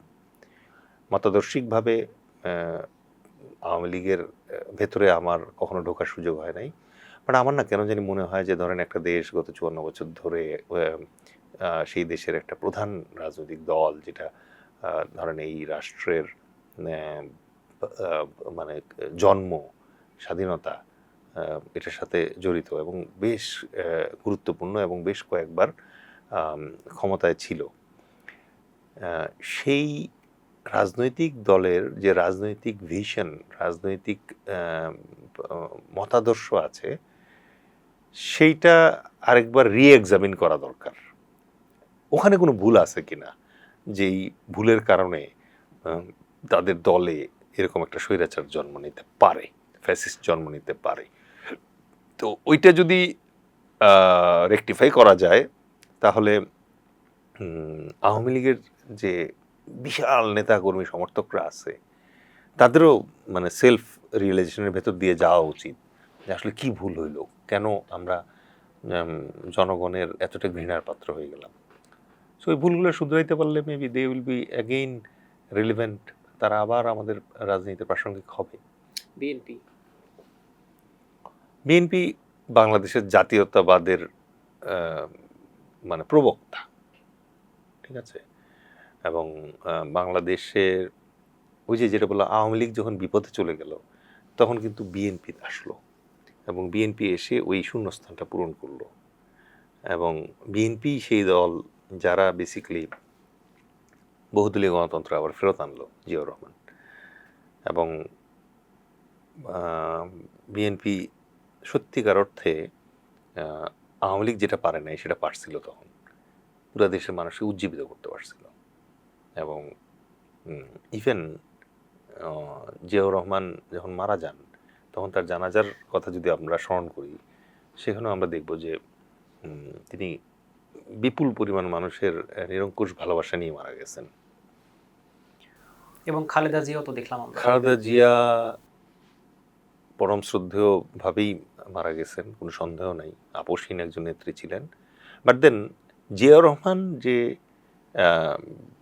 বিএনপি গড়ে তুলছিলেন সেই বিএনপিটা আস্তে আস্তে হারায় গেছে কিন্তু খালেদা জিয়ার সময় এসে, এবং এতটা অসহায় যে একটা পর্যায়ে এসে দেখা গেছে যে নেত্রীর বাসার সামনে বালুর ট্রাক সরাইতে পারে না একটা এত বড় একটা দল, রাইট? তাদের নেতারা তখন আত্মগোপনে চলে গেল। এবং এই জায়গাটায় এসে আবার আওয়ামী লীগের উপরে আমি অভিযোগ করব যে তারা তাদের পলিটিক্যাল যে রাইভাল আছে, প্রতিপক্ষ বলি আর প্রতিদ্বন্দ্বী বলি, প্রতিযোগী বলি, তাদের প্রতি এত বেশি নির্মম এবং নির্দয় ছিল যে এটা আবার মানে তাদের ডিসক্রেডিট। আর বিএনপির বটম লাইন যেটা হচ্ছে, এখন যে বিএনপি দেখতে পারতেছি, ধরেন আমি পলিটিশিয়ান হিসেবে এখন তো অনেক কিছু ক্লিয়ারলি বুঝি, আমার কাছে মনে হচ্ছে যে জিয়াউর রহমানের যে মতাদর্শ নিয়ে বিএনপি যাত্রা শুরু করছিল সেখান থেকে তারা একটু শিফট করে ফেলছে, বেশ অনেকটা শিফট করছে, ওইটা নাই। কোন দিকে গেছে? অবশ্যই পানি নিম্নগামী নিচের দিকে গেছে, ভালো কিছু হয় নাই। এবং এখন আমি যেটা দেখতে পারতেছি যে অনেকে যেমনটা বলেন যে বাম ঘরানার বা ভারতপন্থী কিছুটা, আমার কাছে হতাশ লাগে ওদের ওই বাম ঘরানা যাওয়ারও মেধা আছে কিনা সন্দেহ। আমার কাছে খুবই অমেধাবী একটা দল মনে হয়, ঠিক আছে। এবং তারেক রহমানের বেশ কষ্ট হবে, কারণ ধরেন উনি যদি আগামী 5 বছর থাকে এর ভিতরে তার মন্ত্রিসভায় বেশ কিছু চেঞ্জ আনতে হবে। এই যে দেখেন না অলরেডি মানে তার মন্ত্রী তার বাসার সন্তানদের নামে, চাকর বাকরদের নামে মনে করেন যে ইউনিয়নের নাম দেওয়া শুরু করছে, এখন ওনার তো এটা ক্যান্সেল করতে হচ্ছে। একটা প্রাইম মিনিস্টারকে যদি আপনি এই লেভেলে এঙ্গেজ করেন, বিব্রত করেন, ওই দলের অবস্থা টের পান। জামাত ভেরি রেজিমেন্টেড একটা দল, বাংলাদেশের জন্মের আগে থেকে এই দলটা মানে জন্ম হয়েছে।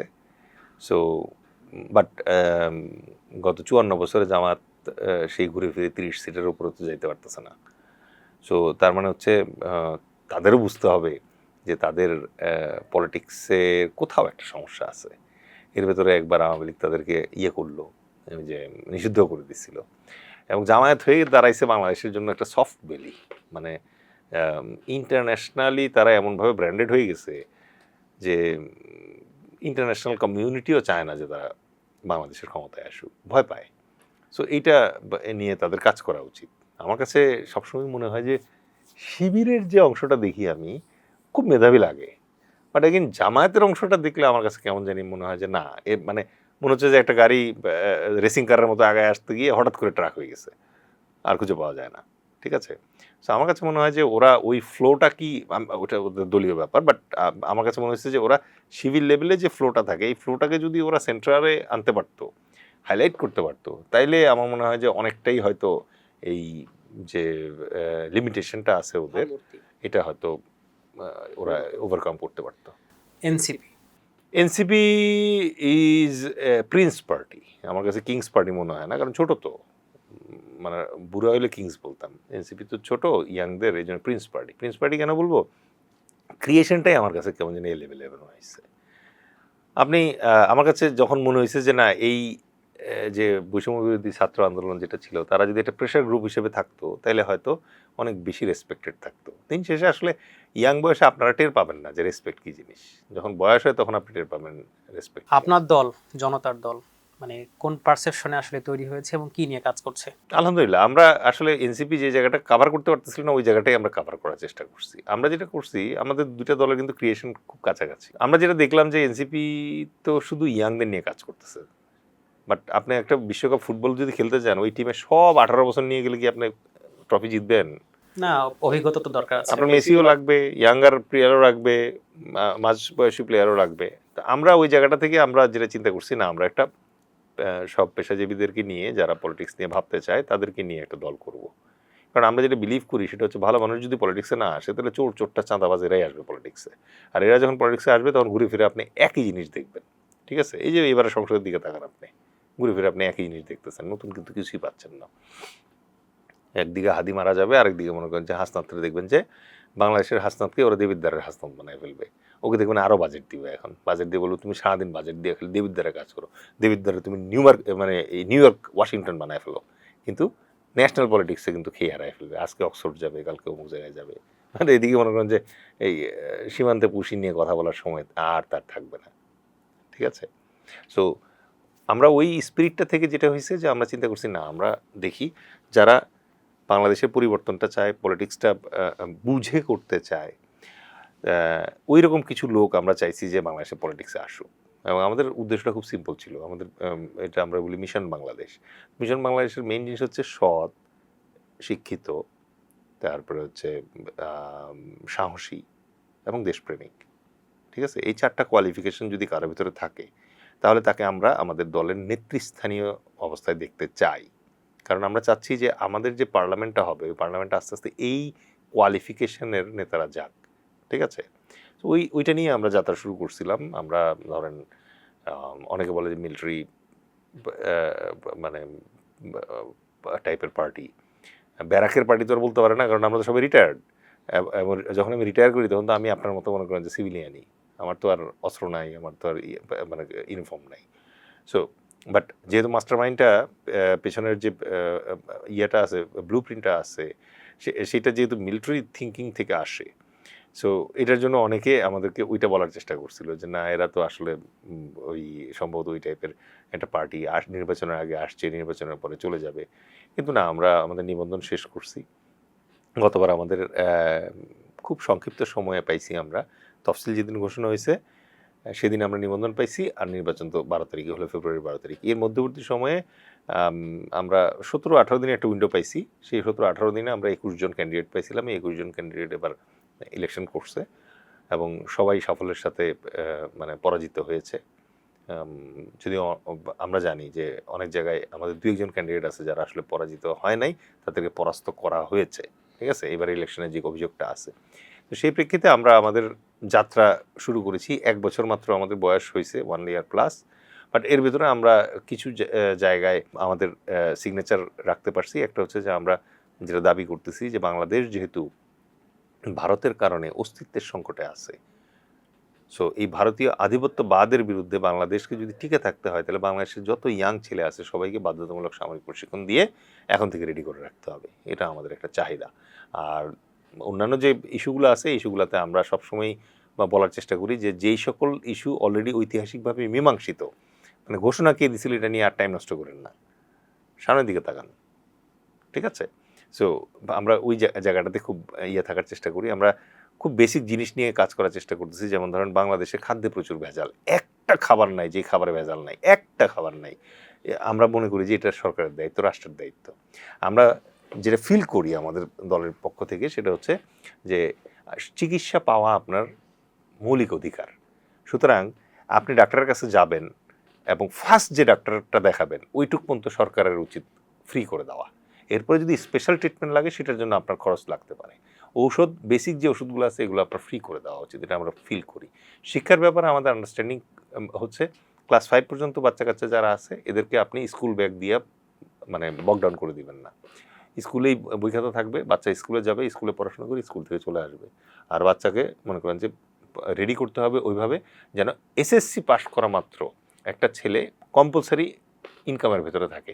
যদি 12 বছর পড়ার পরে এসএসসি পাস করার পরে কোনো একটা ছেলে নিজের টাকা ইনকাম করতে পারে না, তাহলে সরকার ওখানে জরিমানা দিবে, তাকে বেকার ভাতা দিতে থাকবে যতদিন পর্যন্ত সে এটা করতে না পারে।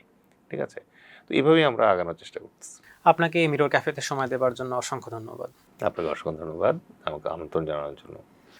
দর্শক, আমরা যেমনটি শুনছিলাম বাংলাদেশ এবং ভারতের যে সংকট সেই সম্পর্কিত কথা। আবারও আগামী কোনো পর্বে দেখা হবে, সেই পর্যন্ত ভালো থাকুন, সুস্থ থাকুন, ধন্যবাদ।